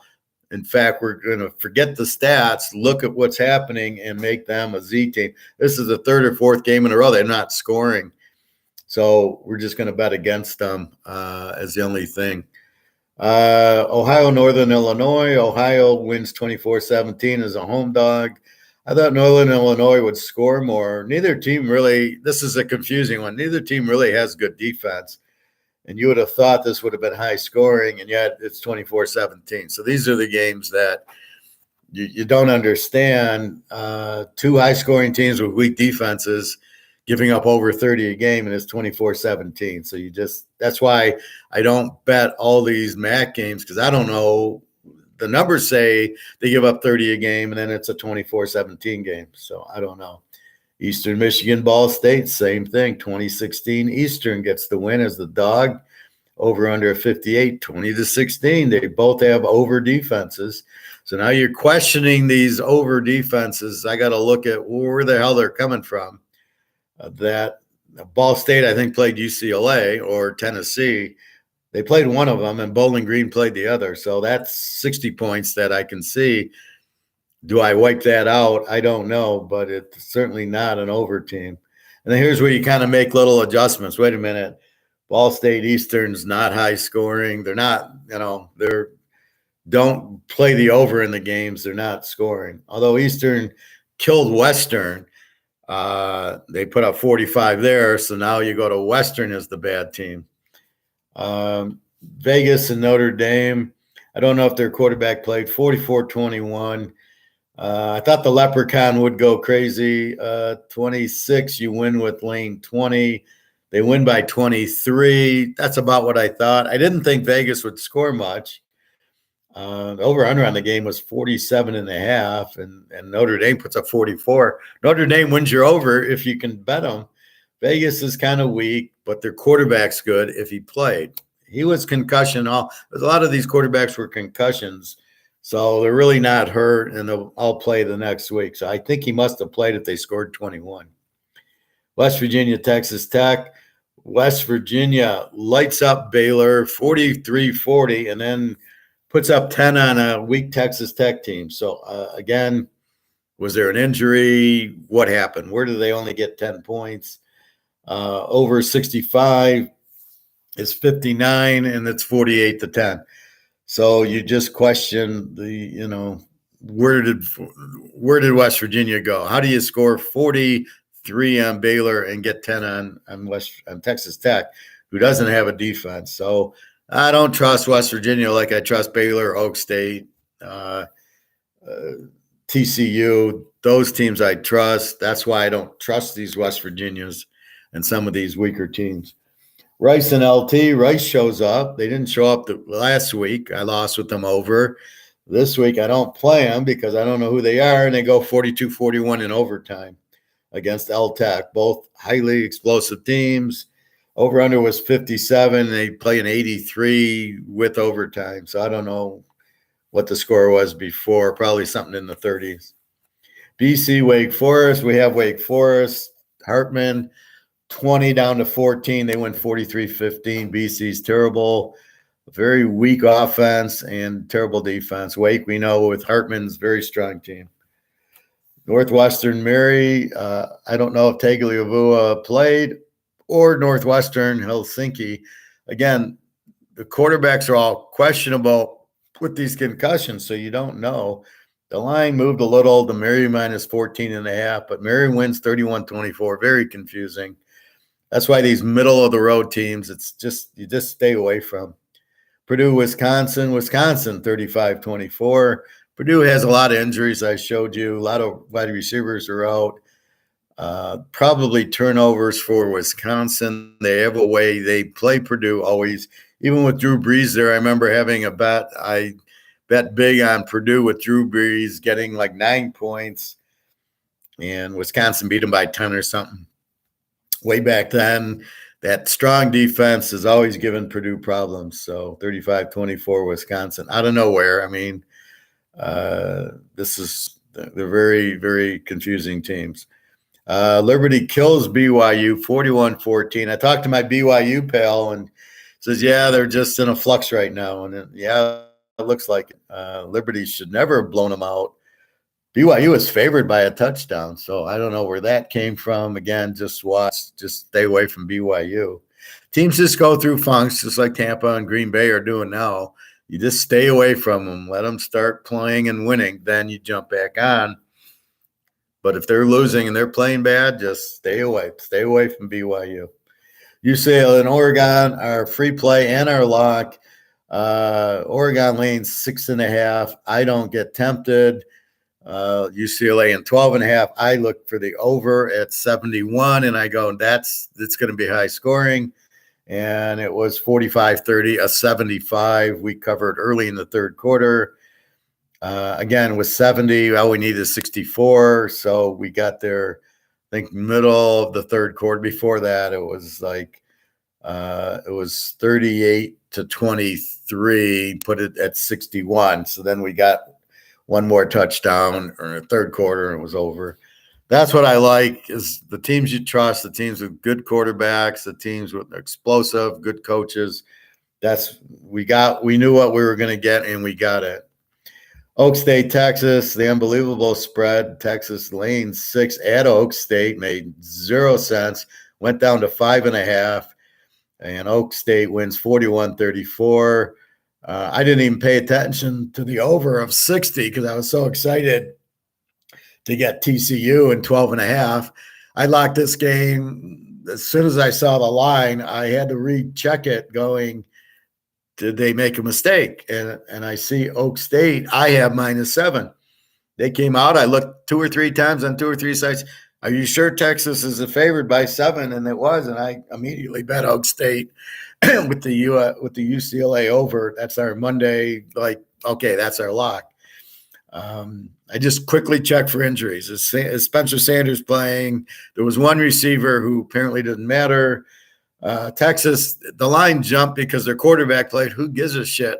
They just they played TCU to overtime. They're not going to get beaten by Texas at Oak State. It's never going to happen. Oak State's a playoff team. I don't care if they get into the playoff or not. They're a playoff team. They're outstanding. LSU, Mississippi, LSU 1.5, 65. They go 65. LSU 45-20. Their quarterback goes off. I'm not a big Daniels fan. He doesn't throw the ball to Boutte a lot. He's more of a running type of quarterback. I don't know. Ole Miss looks like shit. So they were an A team, not anymore. LSU, we're still trying to figure out who they are, and we'll learn when they play Alabama really who they are. They'll probably get shut out by Alabama and Georgia. Charlotte, Florida International, the shocker. Florida International is a Z team. 14-point dog wins the game 34-15. What the fuck happened here? Charlotte doesn't score. Reynolds plays as far as I saw the box score. Again, Charlotte with no defense, so you stay away from them. You can't bet it over because you don't think Florida International can score, but Florida International, 34. Where was Charlotte? How did Charlotte not score in the game? So very strange game. Western Michigan, Miami of Ohio. Miami of Ohio, a weak favorite as they don't score a lot, laying 7. They actually lose the game 16-10. Both offenses are weak. Western, as I said, got killed by Eastern, so I was absolutely shocked that Ohio didn't win, but not too just because I thought Western's really bad. Now I don't know what Western is, and I know Miami is an under team, very low scoring and very good defense. Memphis Tulane, I have this game over because the over-under is 56. I can't figure that out. It was like the week before Memphis Houston was a 50, and they got into the 70s. Here they get into the 30, 40 and 30, 70 to 66. Tulane wins 38-28. Now, Tulane looks like an A team, but when you dig into it, Tulane had played South Florida the week before. It was like a 45-35 game. So they had given up 35 to South Florida. Their defense isn't what the numbers show, which is what you get in a lot of college with all this Division II shit. So looking at that, I felt confident that it would go over because it was only 50, after we teased it. And they got there. I think we were done by half, I think we had it. But, Memphis, they always can score, always good quarterbacks. Marshall, James Madison. I don't know what happened here. Marshall has a very good defense, but they just killed James Madison. 26-12. So now we're unraveling James Madison. Who are they? They've now lost to Georgia Southern and Marshall, and they beat App State. How good are they? So just Marshall's a very strong defensive teams. All you can get out of it. Georgia Southern, Old D. Georgia Southern on a roll gets the win, 28-23. Getting 2.5. Old D, the running back who got 300 yards against Coastal Carolina, gets 100 yards in this game. So he's not all that. Georgia Southern, good offense. I didn't think their defense was that good, but Old D normally was not a very strong offensive team. They just got a lot of yards from this guy against Coastal Carolina. Well, they held him down. And Old D played like Old D again, which is a very low-scoring team. North Texas, UTSA. Again, a UTSA game with the 72. Again, it doesn't come close. They score 58. UTSA minus 10.5 doesn't come close. North Texas, a very good over team, so made it very competitive. But UTSA, I don't know why they keep laying these 72s on them. They're not a 72-point. They're not a UCLA, an Oregon, a Utah. They're not gonna put up a 50 on you. Florida Atlantic and UTEP. UTEP beats Florida Atlantic. Florida Atlantic, I don't know. They were scoring, now they don't. I don't know what's wrong, if it's injuries. UTEP is not a very good team. They're a W, and they beat them 24-21. No, Florida Atlantic doesn't come to play, only 21 points. Vandy and Missouri. Vandy, this score doesn't – well, Missouri's a strong under team. They're a very good defense, as you saw against Georgia. Vandy, we don't know what they are because they beat up on Hawaii in Division II, and they scored 70 points. So they're all skewed. I got them as an over team, but they're not an over team. They don't score against against SEC teams, right? So they're probably a W team. They lost to Alabama 55-3. They lost to Georgia 58-0. So, what are you going to do with Vandy? Missouri, good defensive team, but they don't cover the 13, but it is an under 50. I did circle the under, didn't play it. Stanford, 2.5 over Arizona State. Stanford wins 15-14. Strange score. Both teams are supposedly over. I have over listed on my over 53, and it's 15-14. That, a lot of strange scores this week. Colorado State, Hawaii. Now that made sense to me. Both offenses are weak. Both teams are Z teams. Colorado State laying 7, wins 17-13. They barely beat Hawaii at home. That shows you how weak Colorado State is, as we know. That's why they're Z teams. But when Z's play Z's, you can't. What are you going to do with it? Maybe you play it under, but you're not going to. Where's the points coming from? They don't score, and that's what happens. Arc State, Lou Lafayette. Now here is a quarterback change. I like Arc State as an over. Lou Lafayette lost to Lou Monroe. They don't really score. All of a sudden, 38-18. They beat them by 20. I go to the box score. What happened? They changed quarterbacks to Woolridge. I look at Woolridge stats. He's got 10 touchdowns and 1 pick in 2 games. Okay, we found a quarterback, Lou Lafayette. Now we're on Lou Lafayette. Even though they lost to Lou Monroe, that triggered the quarterback change, and now you're looking at the coach like, well, why didn't you play this guy the whole year? And this, again, is what happens in college. But, again, we look at the box scores. We pull the quarterback stats. I'm analyzing all those, and that's when I find this guy 10-1. I'm like, okay, we're on Lou Lafayette right now. Southern Miss, Texas State. Texas State's an under team. Southern Miss, kind of weak. Southern Miss wins 20-14. Texas State doesn't score. So this game being under made sense because Southern Miss is not a great scoring team, and Texas State plays under. They don't score a lot, but they have a good defense. San Jose State, New Mexico gets postponed for some reason. Fresno State laying 10 against New Mexico. Where did this score come from? 41-9 with the quarterback who sucks, who took over for Hayner with the broken ankle.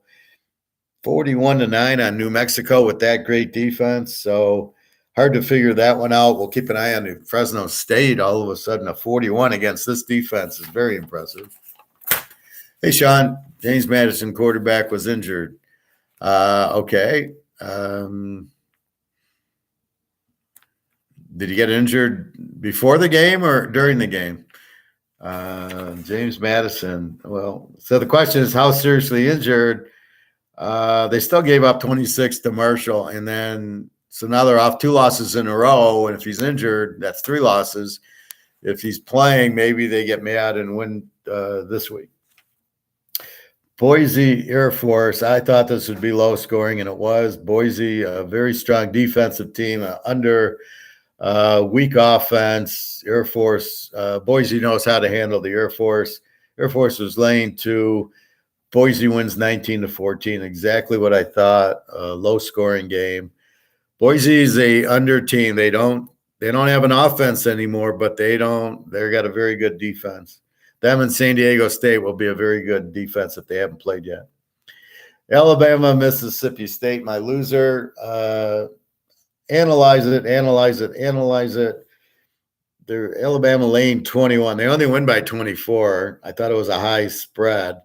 I thought old Mississippi State would score more after watching Tennessee. So you're telling me Mike Leach didn't watch a minute of tape on what Tennessee did to him? Apparently not. He went for 4th down 4 times, didn't get any. Passes up a field goal at the 15 for some strange reason. Goes for it at his own 29 for some strange reason. And they end up losing, 30-6 in a game. How does Alabama not score 45 points? That was a very strange game. Not what I thought from Mississippi State, only getting 6 after what Tennessee did to them. A&M went 24-20 with them. Texas goes 20-19, and you're telling me Mississippi State gets 6. Very, very strange game indeed. Penn State, Minnesota, even stranger game. Minnesota, Tanner Morgan doesn't play. The backups, their game's close. 4th quarter, Penn State pulls away 45-17, lane 4. Both teams with the strong defense, but the over-under was 43, so I did like the game over. I didn't touch it. Minnesota has a very good defense, but Penn State looked like shit against Michigan, so it was a whiteout, and Penn State got them, I think, on turnovers because of the bad quarterback. A&M, South Carr. this cost me in one of my 7 or 8 team teasers. Had A&M under 51. It's 30-21. I'm winning. I think it was 51 and a half. So I'm winning. It's 30-24. There's 20 seconds left in the game. I'm winning. I'm going to win the under. And A&M kicks the field goal to go down 6 to do the onside kick. Now, the kicker in the game was the opening kickoff. South Carolina runs back 100 yards for a touchdown. I knew I'm in trouble in an under game when you do that, and that's what cost me. So I lose by a point. Well, you get a 54. I have a 51 and a half. How they got 30-24 in this game is beyond me. So you get that, but Alabama's 30-6. Like, South Carolina's not a good offense, and A&M has an outstanding defense. They held all Alabama to 20, but South Carolina gets 30 on them. Like, nothing made sense. Did not start scratch right before day-to-day prognosis. Okay, thank you, Sean. UCF, East Carolina. East Carolina kills them 34-13. They must be able to stop running quarterbacks. UCF has the kid from Mississippi, Plumlee, who's a running quarterback, and they've been scoring. So if you can't handle the run, they score a lot on you. But East Car apparently handled the run, and UCF's an A team, but East Car puts up a 34-13. So again, a little bit of confusion. You would have thought more points from UCF against kind of an average defense in East Car. So again, East Car goes and loses to Tulsa. I had 9. So then here they're a home dog to UCF. So I'm looking at the game over. I didn't play it, and 63. So it was a real, they got 47. Game didn't make sense. But that's the problem with what we're trying to do. We're trying to weed out the games that don't make sense, that are just not there. We just don't know what we have. So we go, no, I'm going to UCLA, Oregon, because I know what I got. I know what I got in Oregon State. So you're trying to weed out, because I can pick every game, but I don't want to pick every game because of the risk factor. So the risk is what UCF and East Car teams show up, and we see East Car shows up, UCF doesn't. Pitt, Louisville minus 2.5. What the hell's wrong with Pitt? Slovis played, looked terrible. Louisville wins 24-10. Louisville is kind of an under team this year. They don't really score a lot. They have a good defense. Pitt, I don't know what they are. They're more of an over team, but they're not scoring. Slovis has been out, and he's back in, but he's not doing anything. They get killed 24-10. So stay away from Pitt.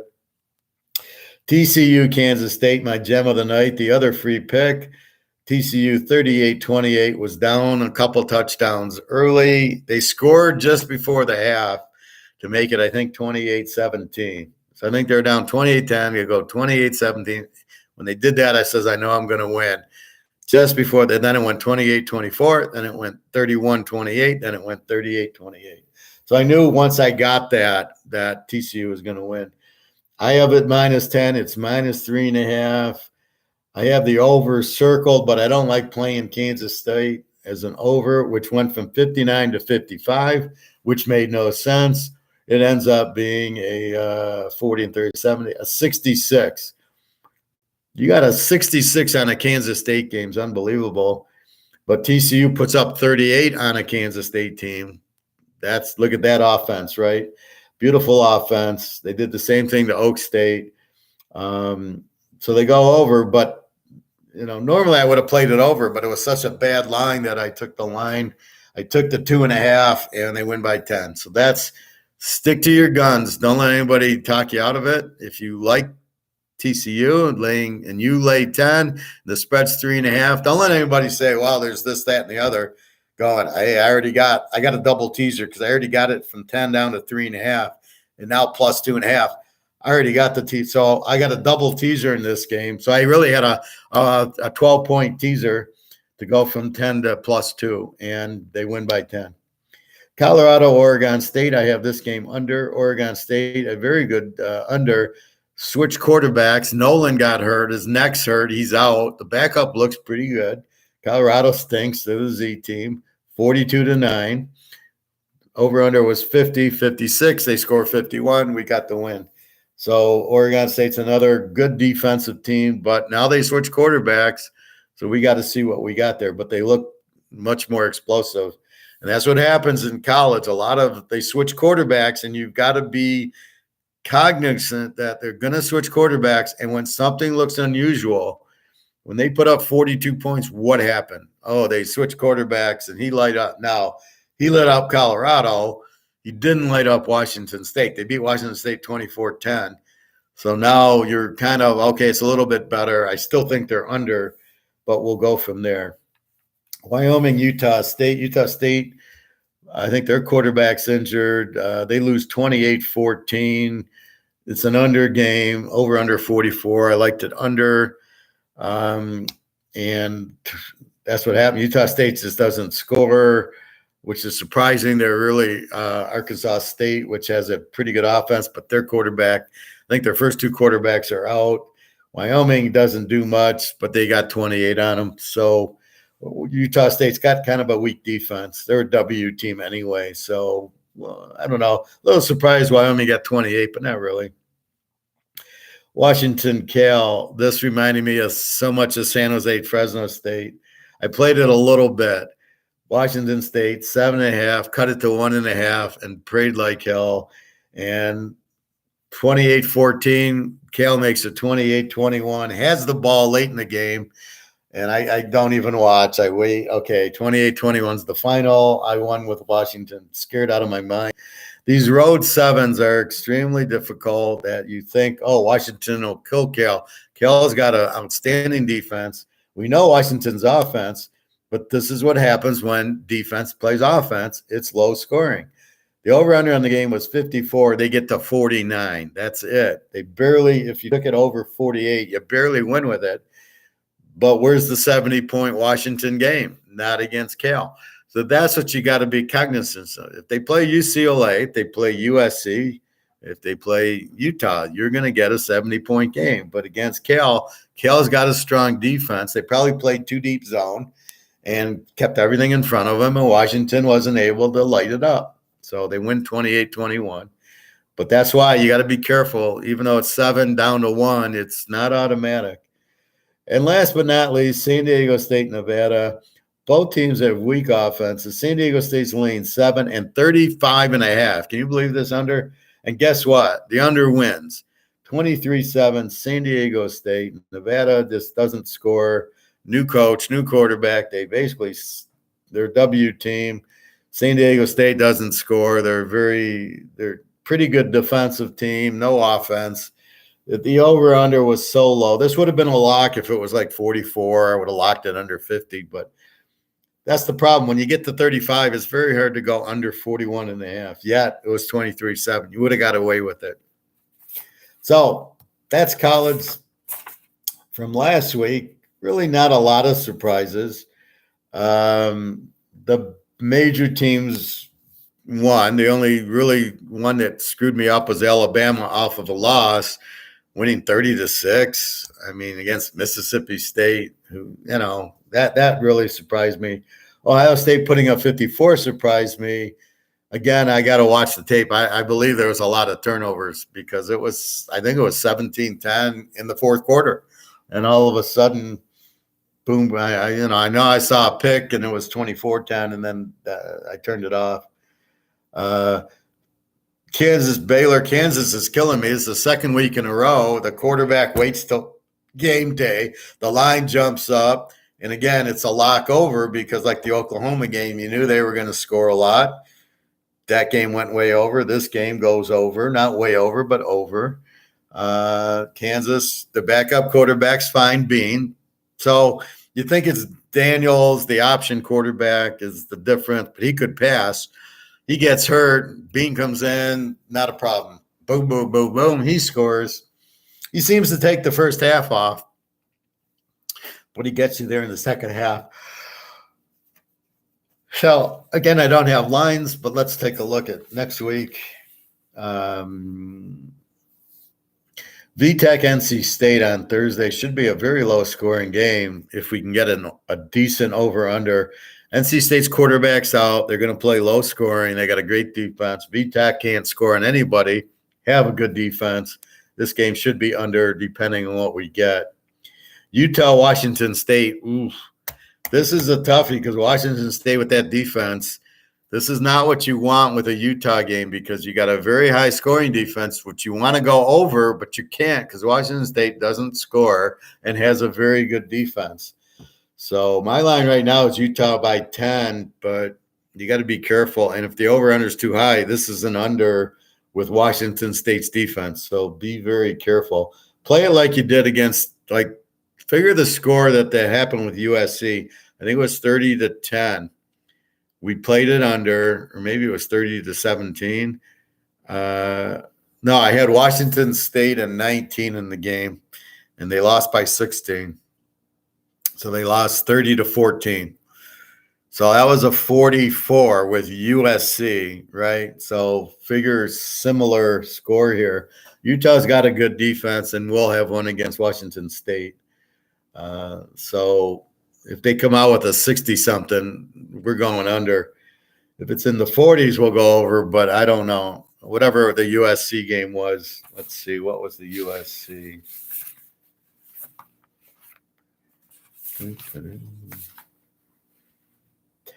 The over-under on that game was 66. USC was 13-point favorites, and they ended 44. So if you get a 66 here, we're going under with Washington State. Even though Utah scores, I love Rising. Depending on the line, if it's not too high, we'll take Utah. Utah will win, but we'll keep an eye on that. East Car gets BYU. As we mentioned, BYU sucks. Excuse me. So we'll keep an eye on that. Need a little more avocado. So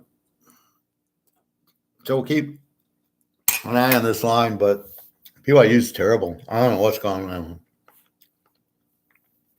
Okay, game of the day in college. Oak State 10 over my line, 10 over Kansas State. We've seen Kansas State playing over last week against TCU. This game will smell very similar, only it's at Kansas State. Be careful with Oak State here on the road, but they will score. So depending on the line, we either take Oak State. If Kansas State's favored, I'm gonna drive to Vegas to bet this game. But I got Oak State minus 10, and even there, I don't know. I like the game over. But again, let's see what the number is. The number will tell us the bet. So if Oak State 7, we bet Oak State minus 1. If the over-under is in the 50s, we go over. As we saw with Kansas State, they did go over, right? This game, TCU was 38-28. So TCU's got a very explosive offense, but so does Oak State. So this should be an interesting game. Ohio State at Penn State. I got Ohio State laying 14. We saw Penn State against Michigan look like shit. We see them against Minnesota without the quarterback. Minnesota, Penn State lights them up. There's probably an over game. I don't know what Penn State's going to do here. Ohio State should score, but I think we look at the Michigan score and we go, well, that's about what we expect here. I wouldn't be making a lot of betting against Ohio State here unless it's in the 20s. I got a minus 14. I think that's just about right at Penn State. Notre Dame, Syracuse. This should be a very low-scoring game. Syracuse, strong defense.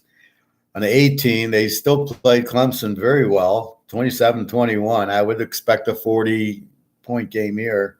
This game should stay under.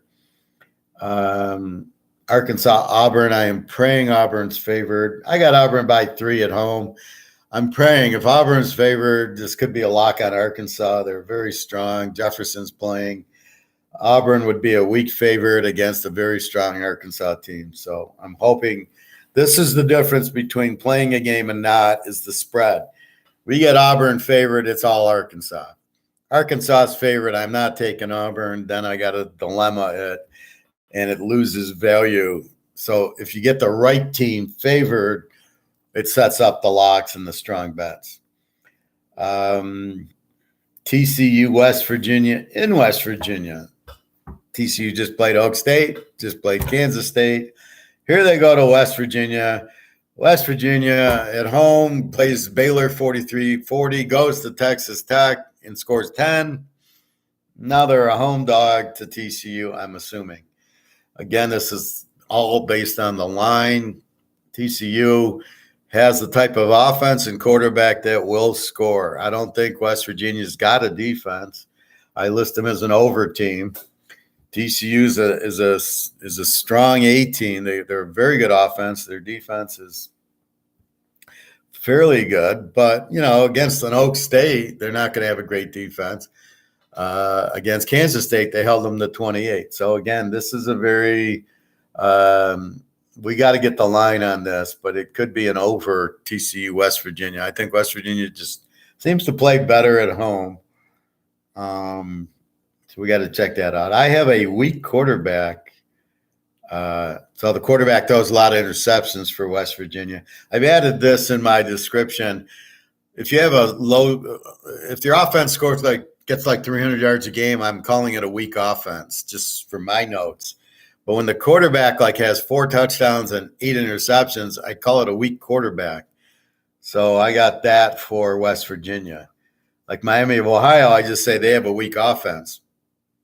They don't have a weak quarterback, but here, and a weak quarterback, more interceptions than touchdowns. You're not doing your job. I'll give you a few that get bad at the line of scrimmage. The receiver drops it and it's intercepted, but 1 or 2 is all.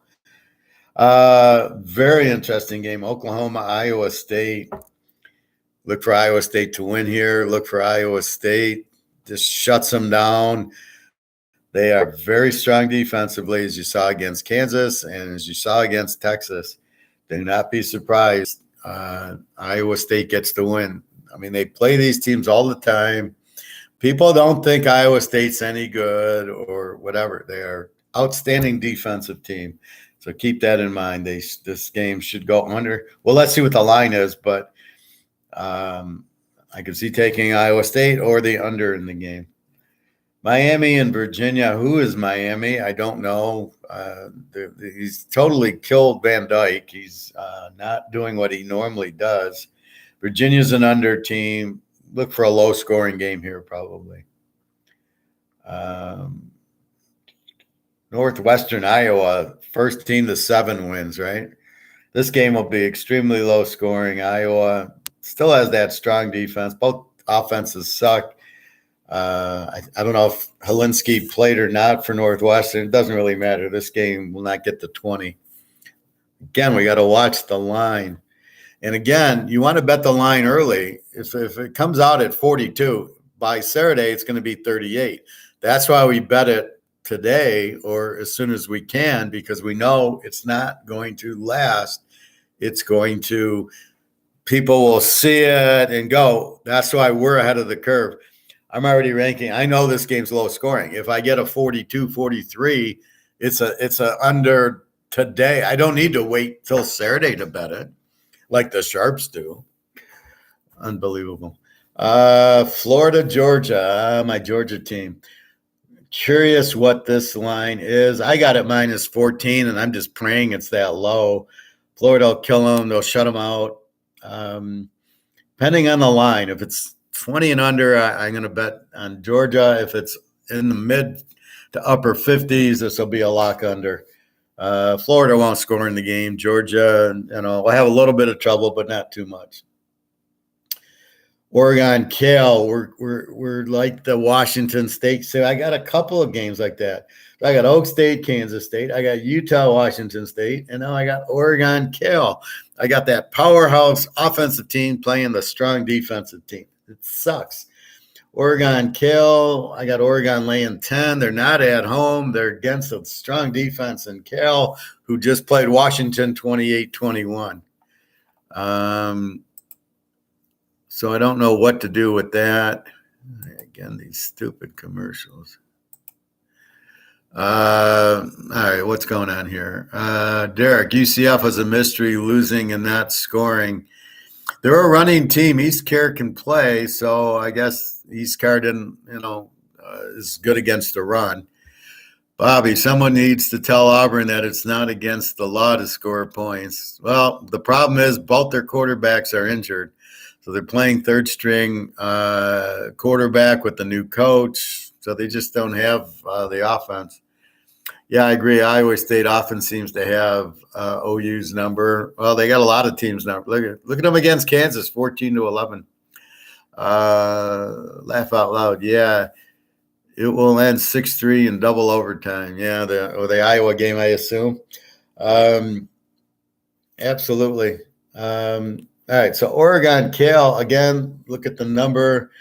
I think Oregon wins it, but again, it'll be lower scoring against a good Cal defense, so we got to keep that in mind.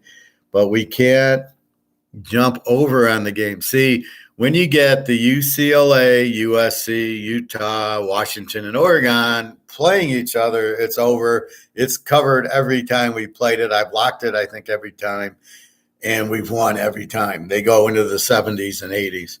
But when you play a Cal and a Washington State, look at the USC Oregon State game, 17-13. They played Washington State 30-14. They only got into the 40s. So you've got to be careful. These good defensive teams, you're going to kick more field goals. You're going to run time off the clock. They're going to run the ball. They're going to play a slower game. And they can't score like your UCLA's and your Utah's. So that's why they tend to be a little bit lower. So let's look at this line. You might be able, again, you got Washington there winning 28-21, playing a 49. I see the similar thing. We do like Oregon. Bo Nix didn't play like this at Auburn. So we wonder what the hell is going on there. But again, you got to be very careful with it. The line will tell us what we're doing. Illinois, Nebraska. Illinois is a very strong team, very strong under team. I think they're giving up under 10 points a game against Nebraska, who's more of an over team with a weak quarterback. So he throws a lot of interceptions. I got Illinois lane 10, and I've got under circled until I know what the over-under is. My guess, this will be like the Iowa game. This will be a low 40s, of which we're going to have to bet it early because this game won't hit 30. Illinois, extremely strong defense, and Nebraska is just they won't score. They're kind of a weak offensive team, but Illinois is just going to run the ball down their throat. Their quarterback, I thought, was out a couple of weeks ago when they played Minnesota. We locked it under. It stayed under. He did play. He's not out. So Illinois with their quarterback should be a low-scoring game. They should win it. Wake Forest, Louisville. I'm praying Wake Forest is only 7. Again, they're an A team. Louisville's an under team. Weak quarterback. Cunningham wants to run a little bit. We're taking Hartman all the way here as long as it's decent number. And that really sets the lock up, right? If Wake's 7, 8, we're locking Wake. If it's 17, then it becomes a different animal. Navy, Temple. Navy, who's been scoring. I got a -14 against Temple, an under team, a weak offense. Navy should kill them here. It's like Army killed Lou Monroe. I think Navy kills Temple. They just can't score. Navy scoring on SMU and Houston shouldn't have that much of a problem with Temple.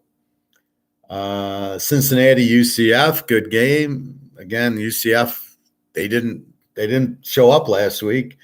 Cincinnati, I don't know if they've lost yet or not, needs to win. This is a big conference game at UCF. I think Cincinnati, let's see what the spread is. And I think Bennett played last week. So, they went to SMU and won. Now they go to Florida. It's funny, this conference, they go to Texas. Now they got to go to Florida, and they're in Ohio. Cincinnati is the better team with the better defense. This team will shut down the running of Plumlee and the running backs. UCF's a running team. They're like how Auburn used to be when they went to the title game with all their running. When they beat Alabama, This is what UCF is, just a running team. Cincinnati has that strong defense, should shut them down.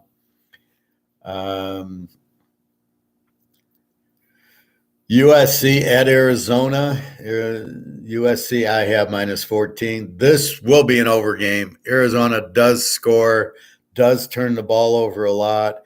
USC, off of their loss to Utah, hasn't played. Look for them to come out and just light up Arizona. This should be in the 80s easily because Arizona scores. They got the Luka from Washington State, so they'll put up 20, 30 points on them. USC will probably be in the 60s here against this weak team. So where I'm afraid of the Cales and Washington States, I'm not afraid of the Arizona. They don't have the defense. This game will be very high scoring, and Arizona can score. I think they beat Washington last time, 45-38 or something. Coastal Carolina and Marshall. What's going on with Coastal Carolina? Marshall, very strong defense. Probably an under in this game because Marshall went to Notre Dame and went and then just beat James Madison. Now, we know James Madison's quarterback didn't play, but we do love Coastal Carolina McCall. Very, very good quarterback, but Marshall seems to be low scoring. We're going to play defense on you, so probably an under there. Kentucky, Tennessee, interesting game. Kentucky, not bad. Tennessee, they didn't show any signs of being flat, but they played Tennessee Merton. Who knows what that is? So Tennessee -14. My line. We'll see what the real line is. Probably Tennessee's an A team. We thought had a good defense until we saw Alabama put up 49 on them. Kentucky shut out Mississippi State, but now we look at Mississippi State questioning, how do you put up 42 on A&M with a great defense and then you can't score in Alabama? So I'm very confused there. This game could be an over. I would not bet against Tennessee, but they got Georgia coming up. That'll be the real game. Michigan State, rivalry game, huge rivalry, more for Michigan State than Michigan. Michigan's rivals, Ohio State, not Michigan State. Michigan's rivals, Michigan, not Ohio State. I know that's confusing, but Michigan State looks at the Michigan game as their season, as their Super Bowl, where Michigan doesn't look at Michigan State that way. They look at Ohio State that way. So I don't know how many times you think Michigan's going to win and Michigan State wins or plays. So keep that in mind. I got Michigan -21. I think this is an over game. I don't think State can stop the running. Michigan's just a running team. Their quarterbacks kind of suck. Michigan State, we saw put up some points against Ohio State. Ohio State's still scoring on them. This should be a high-scoring game, I believe. I don't know. Michigan's defense hasn't really shown me a lot. Penn State, I don't know what was Penn State's deal.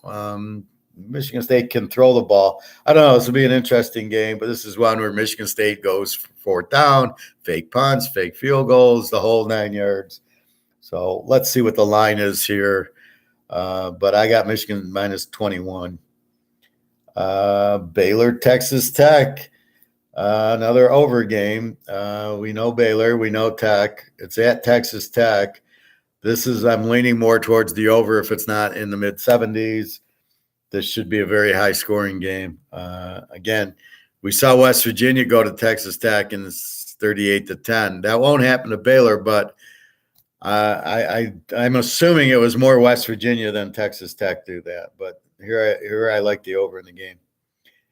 Arizona State, Colorado, the Z team. Look for Arizona State to blow them out. Even though without the coach, they've been scoring, so we'll see. A lot less games this week. I only have 5 on this page as opposed to 15. Fresno State, San Diego State should be a very low-scoring game. I don't know where Fresno State got 41 last week, but not against San Diego State. Hayner's broke his ankle, so again, this should be low scoring. Stanford, UCLA. Nice. This is our 10:30, stay up till 2 in the morning game. I got UCLA minus 17. UCLA will kill them. This should go over. If it's in the 60s, I don't mind it. I will not go 72 with this. Stanford doesn't score enough for me. UCLA easily gets in the high 40s.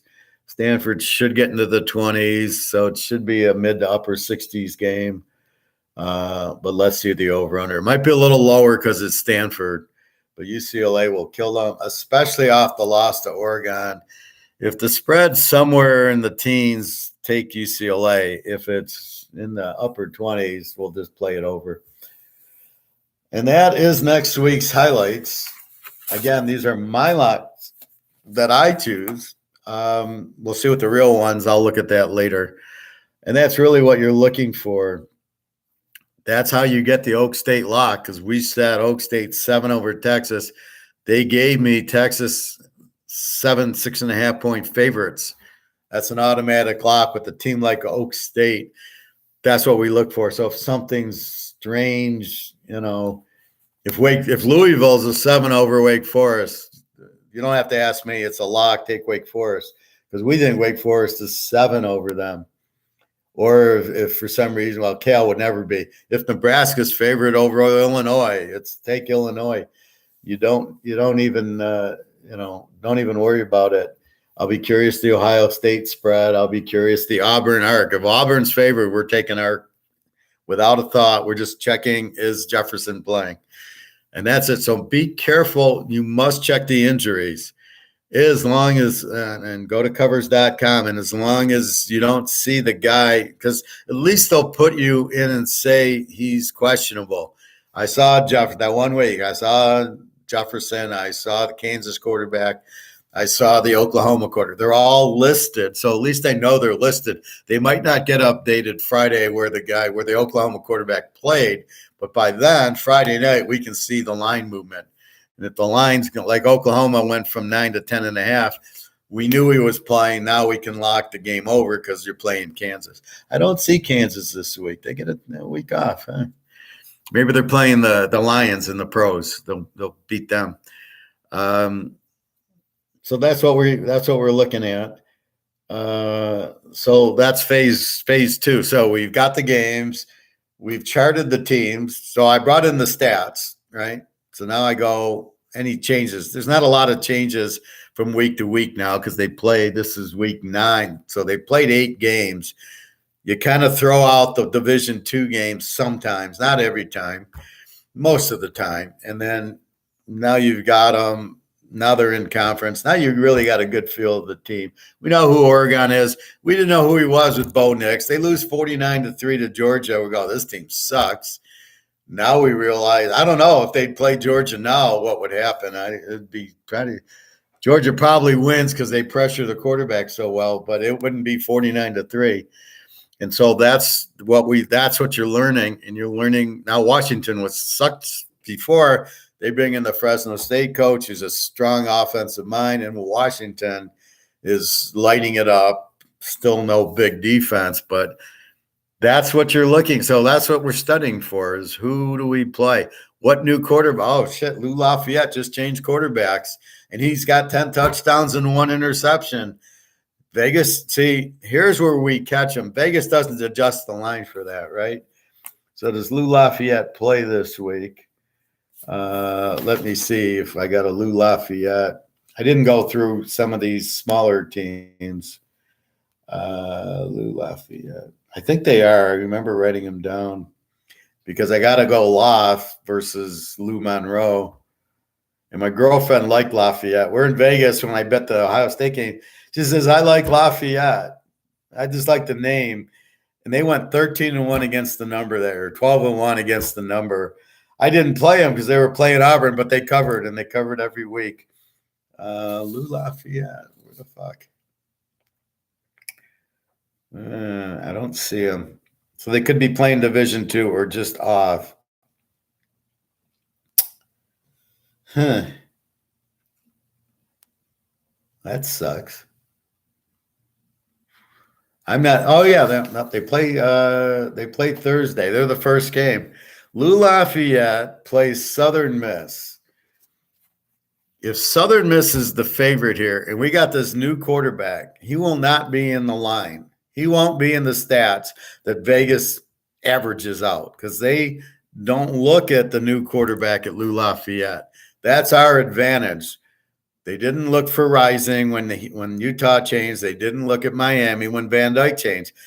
Miami was still in the 40s in their games, and Van Dyke was throwing for 45. He was getting 45 points on his own. We were cleaning up the overs on both those teams because Vegas didn't adjust to the new quarterback. They just looked at the whole package. That's Vegas's weak point. We understand that. That's our strong point. So Southern Miss will probably be favored in this game, and we got Lou Lafayette and the new quarterback. So, all of a sudden, if Southern Miss is a 4-point favorite, we're going to bet a strong bet on Lou Lafayette in 10 with this quarterback because he's lighting it up as he did last week. 38-18 over Ark State. Ark State's a lot better than Southern Miss. So that's the keys of what you're looking for. Why am I going through the box scores? It's like I analyze financial statements, and that's what I'm looking for is something strange. Why is this number should be 10 is now 50? What happened? That's what I analyze when I'm working on financial statements. It's what I analyze when I'm looking at gold and silver in the economy. So what I'm doing is with gold is I'm seeing this. I make my line, and gold's 25,000 because there is no more, and it's hugely demanded. And then I see this COMEX keeping it down. So I go, no, that's not the real price. That's this bullshit price of fixing. But the real price is up here. Same thing with silver. This is why I tell you guys, buy it because it hasn't adjusted. It's adjusting to price fixing, but it hasn't adjusted to the market saying this is where it is. So it's the same thing, right? Lou Lafayette, they're not going to adjust to the new quarterback. So the line going to be used is going to be the line of Lou Lafayette without the quarterback. But they switch quarterbacks. This guy looks really good. Same thing with gold. Gold is not 16 whatever an ounce. It's really 10,000 to 20,000, probably more.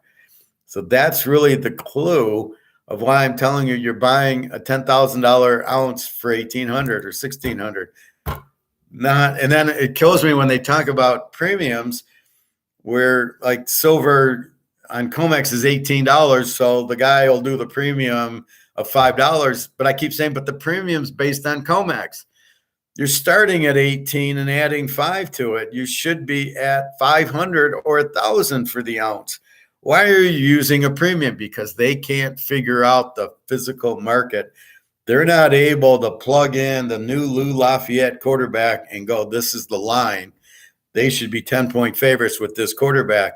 That's what I'm figuring out in gold and silver. You're still using the COMEX bullshit price fix, and you're adding $5 or $10 to it like it's a big deal. Well, that's this. Why are you starting with this? It's price fix COMEX. It's not real, and you're adding $15. What is that? And I laugh when I go in. I go, no, this is a $2,000 ounce of silver, and you're giving it to me $35. Are you out of your fucking mind? And I laugh all the way. I buy as many as I can and go home, and I laugh hysterically like this is like a joke. This is some joke. This is Lou Lafayette. You're still giving me the old line. Is economics class tomorrow? Is whenever you want it, Bobby. You tell me when you want an economics class. I'll be happy to teach. Normally I do pros tomorrow, but I can do economics. I can do 2 classes. It's not a big deal. I'm looking to grab my next round of silver this week. You better look fast because it's really dry. There really isn't a lot. The central banks are buying it hand over fist. The little ounces we can still get because they're buying the big blocks. That's how the central banks buy it. So all you got to do is ask yourself, why are the banks buying it if it's useless? Because they know their paper's worthless, and the only thing that's going to keep the bank value is the gold and silver. And that's what they're doing is the same thing me and you are doing, Bobby. We're getting out of US dollars and switching to gold and silver. Well, that's all the banks are doing. They're dumping their dollars for the gold and silver because they know the dollars are losing value. And as the world gets away from the US dollar and it's not the reserve currency anymore, and 55 countries have already gone away and say, I don't want this, the value of it goes to nothing. So if I'm a bank and I got $1 billion of US dollars, I don't have anything. If I don't have anything, I better take that money and buy gold and silver with it, which we all know is money. They know it's money. They just don't want you on it. They want you on US dollars because we can't be slaves if we're gold and silver. And that's what they want. They want to control us. And we're not fucking slaves. We're not going to be controlled by Biden and these morons or anybody. I don't want to be controlled by Trump. I don't think Trump's much better. He just does it in a different way. But anybody that runs for politics, I sit there's got to be a crook. So I kind of avoid it. But anyway, that's what you got. You better buy it quickly because you're not. It's like I went back to the guy's store to buy another 10 ounce. He didn't have it. He was out of 10 ounces. I had to buy the $35 ones, which he still has now. But believe me, that's the next thing going. You got a shipment in. He had a lot. But believe me, if I go in today, I don't think they're open Mondays. I'm not going to find too many left. I would go back today, but the spot I go to is a 45-minute drive away, and he closes at 5. Can you call up to hold it? I mean, sometimes they'll hold it for you. It's the same. I'm like, would my guy not hold it for you, or he just thought the shipping was expensive? And he's telling you if you can get it in Florida. I hope he was nice to you, and that if you can get it in Florida, then just get it there and you don't have to pay for shipping. I don't know what really happened, but he has access. He has 2 or 3 stores, and he does have access to the mints. That's why he's able to get it. My other guy in Ann Arbor, he didn't have last year when I started liquidating my currency for gold and silver. So we'll see. But yeah, if you can't get it, go back to the store. Anyway, so keep an eye on that. We'll keep an eye for other quarterbacks.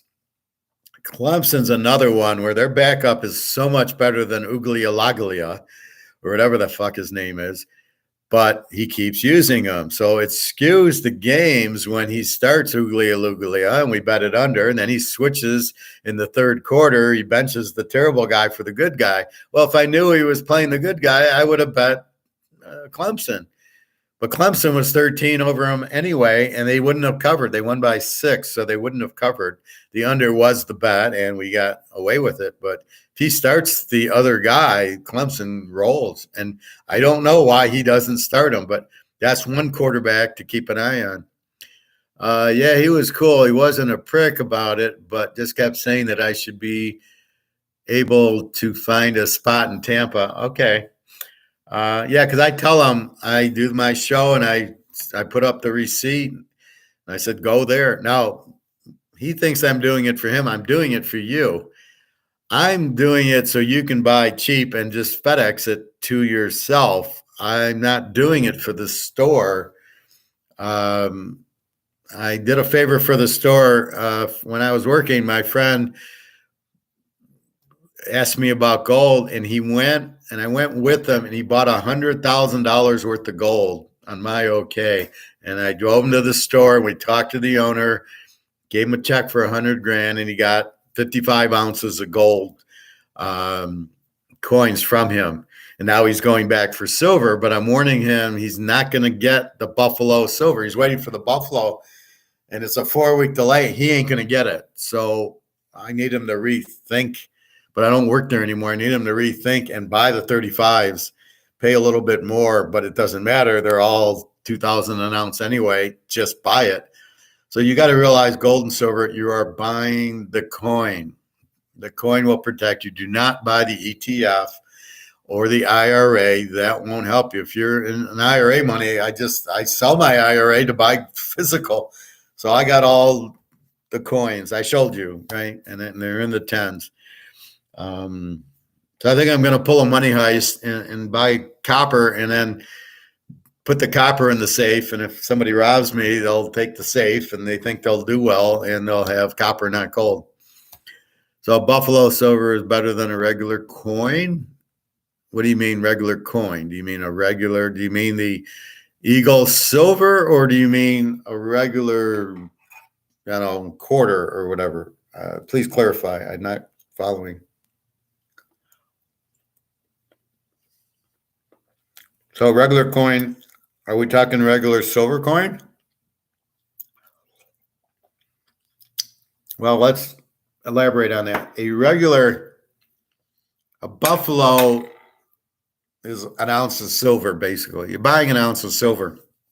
If you're buying the Eagle, it's actually money, like the Indian ones or the other designs. The ones that are actual US dollars or Canadian dollars are actual money. The buffalo is not actual money, but you don't care. You're not looking to get $1 for the ounce of silver. You're buying it for the ounce of silver. So in other words, let's say you got a gold piece, and it's a $10 gold piece. It's a quarter ounce. Well, you're not buying it for the $10, nor are you paying $10. You're buying it because you got a quarter ounce of gold, and it costs you over $550, maybe $500 now. So what you're doing is you're buying the gold. You're buying the ounce of gold. You're buying the ounce of silver.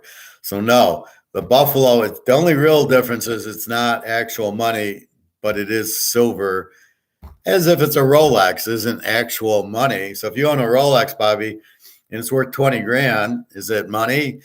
Is it better than a Tag Heuer? Yeah, well, if it's worth more, yeah. But if you bought it versus another Rolex, it's still a Rolex. It still has a value. That's kind of what it is. So the other is money, but who cares? Nobody's going to use it for $1. You're going to use it for the ounce of silver. So it makes no difference. You're not collecting it. You're collecting it to get the ounces. You're not collecting it for the monetary price. So that's what we're doing, is we're basically getting out of worthless US dollars. And I was thinking about that. I don't understand when I go to a guy. I saw a guy in the hot tub, and I'm telling him, and I see him again later. I go, "Did you buy gold and silver?" He says, "No." And I go, "What the fuck? Like, I'm telling you this. Like, you don't believe me." And this is the problem with most of the people in the US and England and Canada. They don't get it. They think the government will bail them out, or the government would never do this, or we're the US dollar. It'll always have value because look what happened in the 80s. We inflated, but look what happened. The guy raised the rates to 20%, which caused people to put the money back into the banks so they could reduce the inflation, because it's the money supply. So if you bring the money back into the banks, you can destroy it, and now there's less money. That's why it worked. You can't do it this time because of the debt. So there's $30 trillion in debt. You can't raise the interest rates to 20%. Ain't going to happen. You're going to crash everything. It's already crashing the market and the housing market, and the cars are going a lot of repos. That's the difference. That's why you can't just look at the trend. It's like looking at a football trend. And Peyton Manning, or let's look at Brady. Brady was on New England. We got all these New England trends. Now he's on Tampa. Can I still look at the New England trends even though Brady's not there? No. So can I look at what happened in the 1980s with inflation because they raised rates and assume that's what's going to happen this time? No, because Brady ain't there anymore. I can't use these trends on New England with Brady's on Tampa. They're not doing that. They just think, oh, it's the U.S. will be fine. What do you know, kid? And this is the problem. They're not listening to me because my story isn't believable. And I don't know how to make my story believable other than teaching. So I'm teaching, but basically people don't believe what I tell them because before it was okay. Before they raised rates to 20%. Look, they're raising rates. We had that one guy on that was a little bit off, and he kept saying, well, look, they're raising interest rates. That's going to stop inflation. Well, first of all, they're suppressing gold, so it doesn't really matter. They can't raise them to the 20% they need to. Inflation is not 8%, it's 20, because you can't exclude. That's like the final score of a football game. Well, wait, but he ran a punt back and there was a pick six. Well, we won't count those in the score. So what they're doing is we're not counting energy, we're not counting rent, and we're not counting gas. We won't count those in inflation. Well, they're the ones up the most. Rent's huge, gas is huge, and food's huge. So what do you mean you're not counting them in inflation? You got to count them in inflation. So that's why it's not really 8, it's really 20. And again, you got to trust the government, which you can't trust. And so I'm struggling to get across to these people the U.S. dollar's collapse, that all these countries are off of it. Russia, China have their own currency backed by gold. That's already fact. That's already out there. Who wants U.S. dollars? Nobody wants it, because when they raise rates, it's affecting all these other countries. And they're pissing off all the other countries because the U.S. dollar is more expensive. So all the other countries are getting pissed. They're saying, we don't need the U.S. dollar. We needed it to buy the oil from Saudi Arabia for our gas, so our cars could drive, the heating oil and all the other bullshit. But now Saudi Arabia is saying we don't need the U.S. dollar because Biden pissed us off, accused them of killing somebody. So now Saudi Arabia is joining the BRICS countries. So everybody's joining the BRICS countries. My only problem is now you got to trust Russia and China, which I wouldn't do. I would just have my own country with the gold standard. All our money would be gold and silver. That would be my country.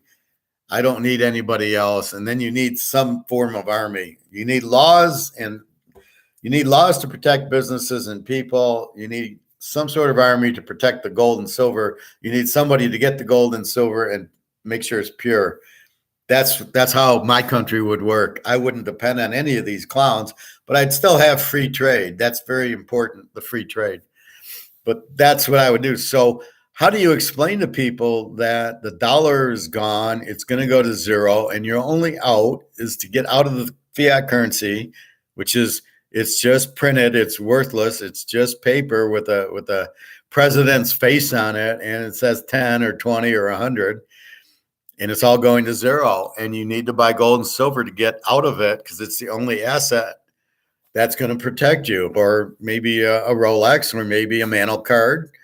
No offense, Bobby, or let's go Montana, and that's your only out, is to buy assets, because they won't drop in value. But anything in fiat stocks, and your housing value is dropping because the interest rate's going up because of the inflation, not because the Fed raising rates should lower mortgages and car things. All that should go down, because now the faith is there won't be inflation. So I don't need to charge a higher rate. They charge the higher rate because of the inflation. That's why they charge it. It's the only reason. So if the Fed raises rates to cut inflation, then the auto rents will go down. The problem is all their costs are going up. So steel's gone up, and all, to make a car. And once they try to make a battery and silver price shoots to $2,000 an ounce, they're fucked. They won't sell any cars. The whole auto industry shuts down. They won't be making electric cars at $2,000 an ounce silver, which is one of the reasons they're keeping gold and silver down, because they realize everybody will get out of the dollar. So they keep telling this story. And what blows my mind is people believe it. They believe 9/11 was actually a terrorist attack and not a gold robbery. They believe Lee Harvey Oswald shot Kennedy. It's amazing how stupid people are. And then you add this on top of it. Oh, no, don't buy gold or silver. No, it's prehistoric. I was watching a show yesterday because I'm always curious.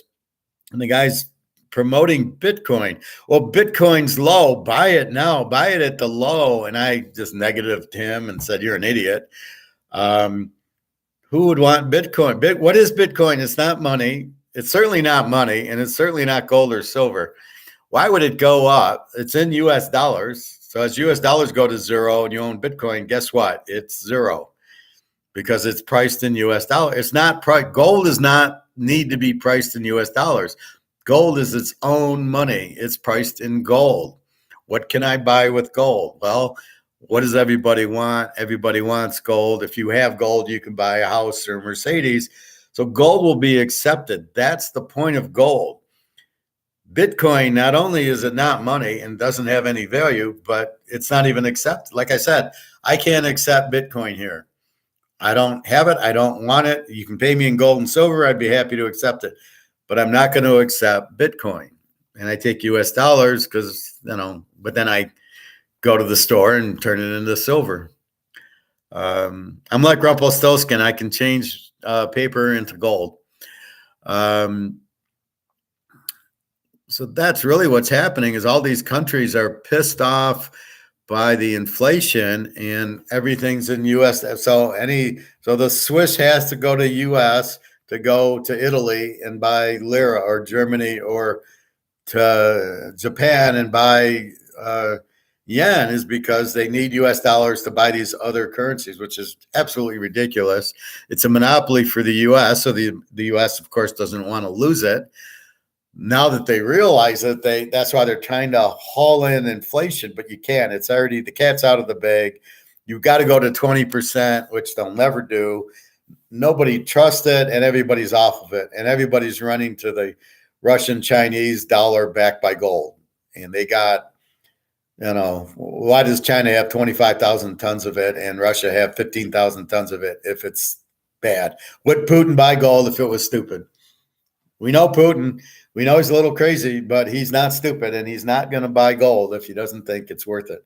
So all the central banks are buying gold as protection because they know their dollars are worthless. And the only way out is the gold and silver. So we all can see what they're doing. I'm helping you out here because you don't hear about it, because they won't tell you, because they don't want you out of dollars. They want you to be their slaves. You're going to do what I want so you can, because it's all about voting. I get power by being the president or the governor or the senator, and I want your vote. So here, as it's dark and everything's there, I'm going to, you're going to vote for me because I'll let you eat. Now, there's something I want to read this to you from my girlfriend in the Ukraine. And this is really disturbing.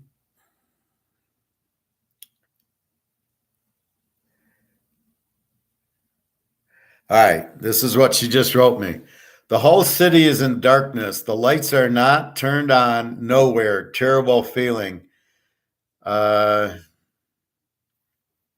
So in the Ukraine, the lights are out at 7, 8 o'clock and gone.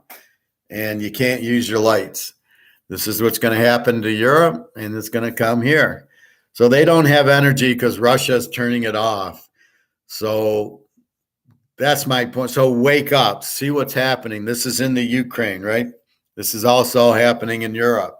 You don't think it's coming here? So what happens in Europe doesn't come to the US. We're better than them. And that's the problem. We all think that, but that's not reality. Their power shut off. They buy our stuff. That's what free trade is, right? I make something, you buy it, or you make something and I buy it. And now their whole economy is in a shambles because of this whole raising the interest rates, and now the energy cut off by Russia. The whole thing is a problem, and that's what you're not taught, and you don't know, and you don't understand. It's going to come here, but I told her to go buy a flashlight and go buy candles, and she has a phone. So she says she charges her phone so she can at least watch TV. And then I showed her my flashlight. And I said to her, go buy this. It's a nice big power flashlight. And turn that on when you don't have electricity. At least you'll be able to see around your house. She's scared. She sent her kid to Poland because her kid's 14 and the kid can go to Poland and live there, but she won't leave her other kid who's 21 can't leave because he's got to be in the military. So she's staying for him. So she's stuck there.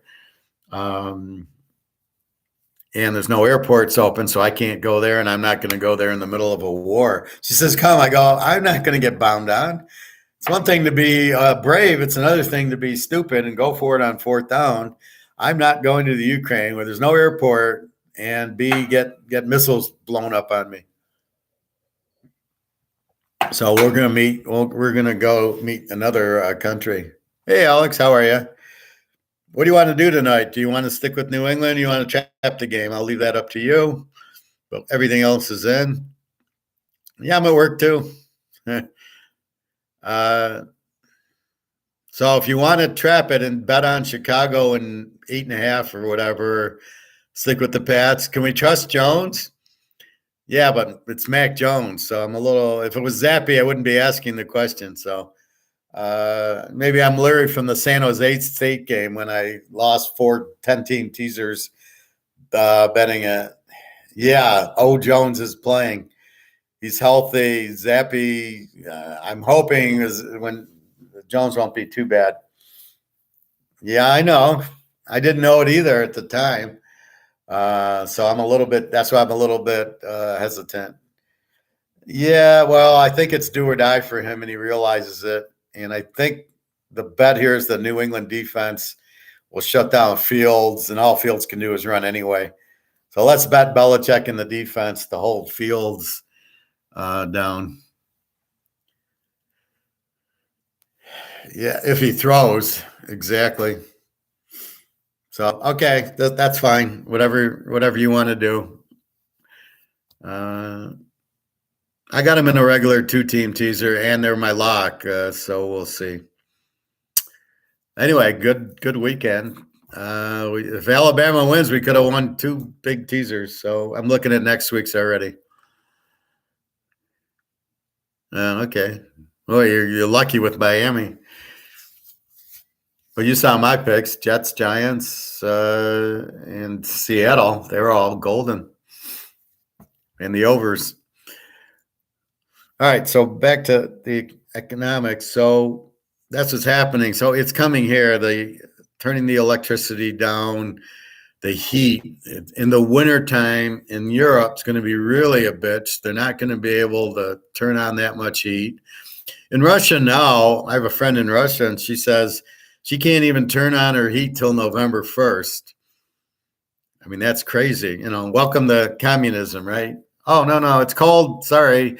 November 1st, you can turn on your heat. Now, I don't know how limited it is, but that's what's happening. Hey, Sean, there could be a crisis this winter if it's a cold winter. I've seen some long-term forecasts and says it's highly probable. Alec, yeah, another idiot coaching move last night, up by 6, and he goes for it on 4th down instead of kicking the field goal. Yeah, well, they're all stupid, and they all think it's a matchup and think that they all think they're going to make it, right? They all think it's 4th down. They're going to get the 1st down. They don't even think they might not get it, and they don't have a plan B. This is why they're all idiot coaches. I totally agree with you. Well, Sean, all Europe is in trouble because the Russians are controlling it, and it was the U.S. who bombed those lines, or the U.S. is responsible to have the pipelines blown up. So they're really trying. I think they want to sell it to Europe, is what it's really about. It's always about money. So that's why those pipelines got blown up. But it's very scary with Russia and Europe right now. All I know is we got to learn to speak Russian and Chinese because the U.S. is pathetic anyway. I don't know what it's. Just go buy gold and silver because it's going to be really difficult. And I don't think we want to be slaves, but I think that's where we're headed to. And nobody sees it because it's business as usual and all that. Let's make electric cars. I don't know what that's all about. Is that against Russia? Russia has all the oil. So is this whole thing about let's get away from Russian oil and we'll have electric cars so you don't need oil? Is that what this whole thing's about? Getting off of Russian oil? Because nothing makes sense. Nobody wants electric cars. We know the battery is expensive. We know the car is expensive. The car looks like shit. We got to worry about driving 3 or 4 hours and then worried about charging our electric battery, which if it ever did take off, it'd probably be $100 or $200 to charge the car, right? Like right now, nobody thinks it's expensive. Wait till they start doing it. It'll be $100 to charge your car if you can find a place to charge it at, which is absolutely a joke. I don't have a problem finding a gas station driving when I drove to Alabama, I was, Kentucky a little bit, but, you still found it. But, again, ask the question, why are we getting off of oil? Why are we going to an electric car when there's no demand? Say's Law says you do what the public wants. The public does not want electric cars. They're trying to sell this whole thing on the energy and the planet, which is all bullshit. We're not destroying the planet driving our car. I mean, that's bullshit. So those are several of the questions, but what I'm teaching you is how to think. So please think about what's going on. Always think, why are we getting electric? Why are we getting off of oil? Who does that hurt? Russia. Oh, why are we getting away from Russia? And then Russia's retaliating. I'm thinking that's what this war is about. It's got nothing to do with the Ukraine. It's really U.S. against Russia, but they're not attacking us because they know we would nuke them back. So we'll go after the Ukraine, and that's why the war's still going on, because they're not doing anything in the Ukraine. They look like idiots. They can't do a thing, and it's having its effect. But it's just so stupid. They're still buying Russian oil, and now here comes winter, and it's going to be cold, and they're going to be, rationing the electricity and the heat. I mean, it's insane. It's 2022, and then we're back in the 1600s.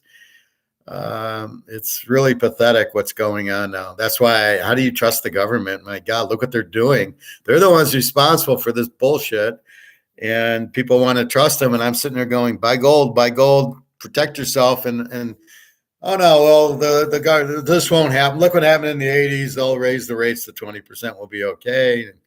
Why do I need gold and silver? It's cheap. It's prices down. I had that one guy on the show, and he's telling me, oh, the COMEX is 1,700, and I'm trying to say COMEX is not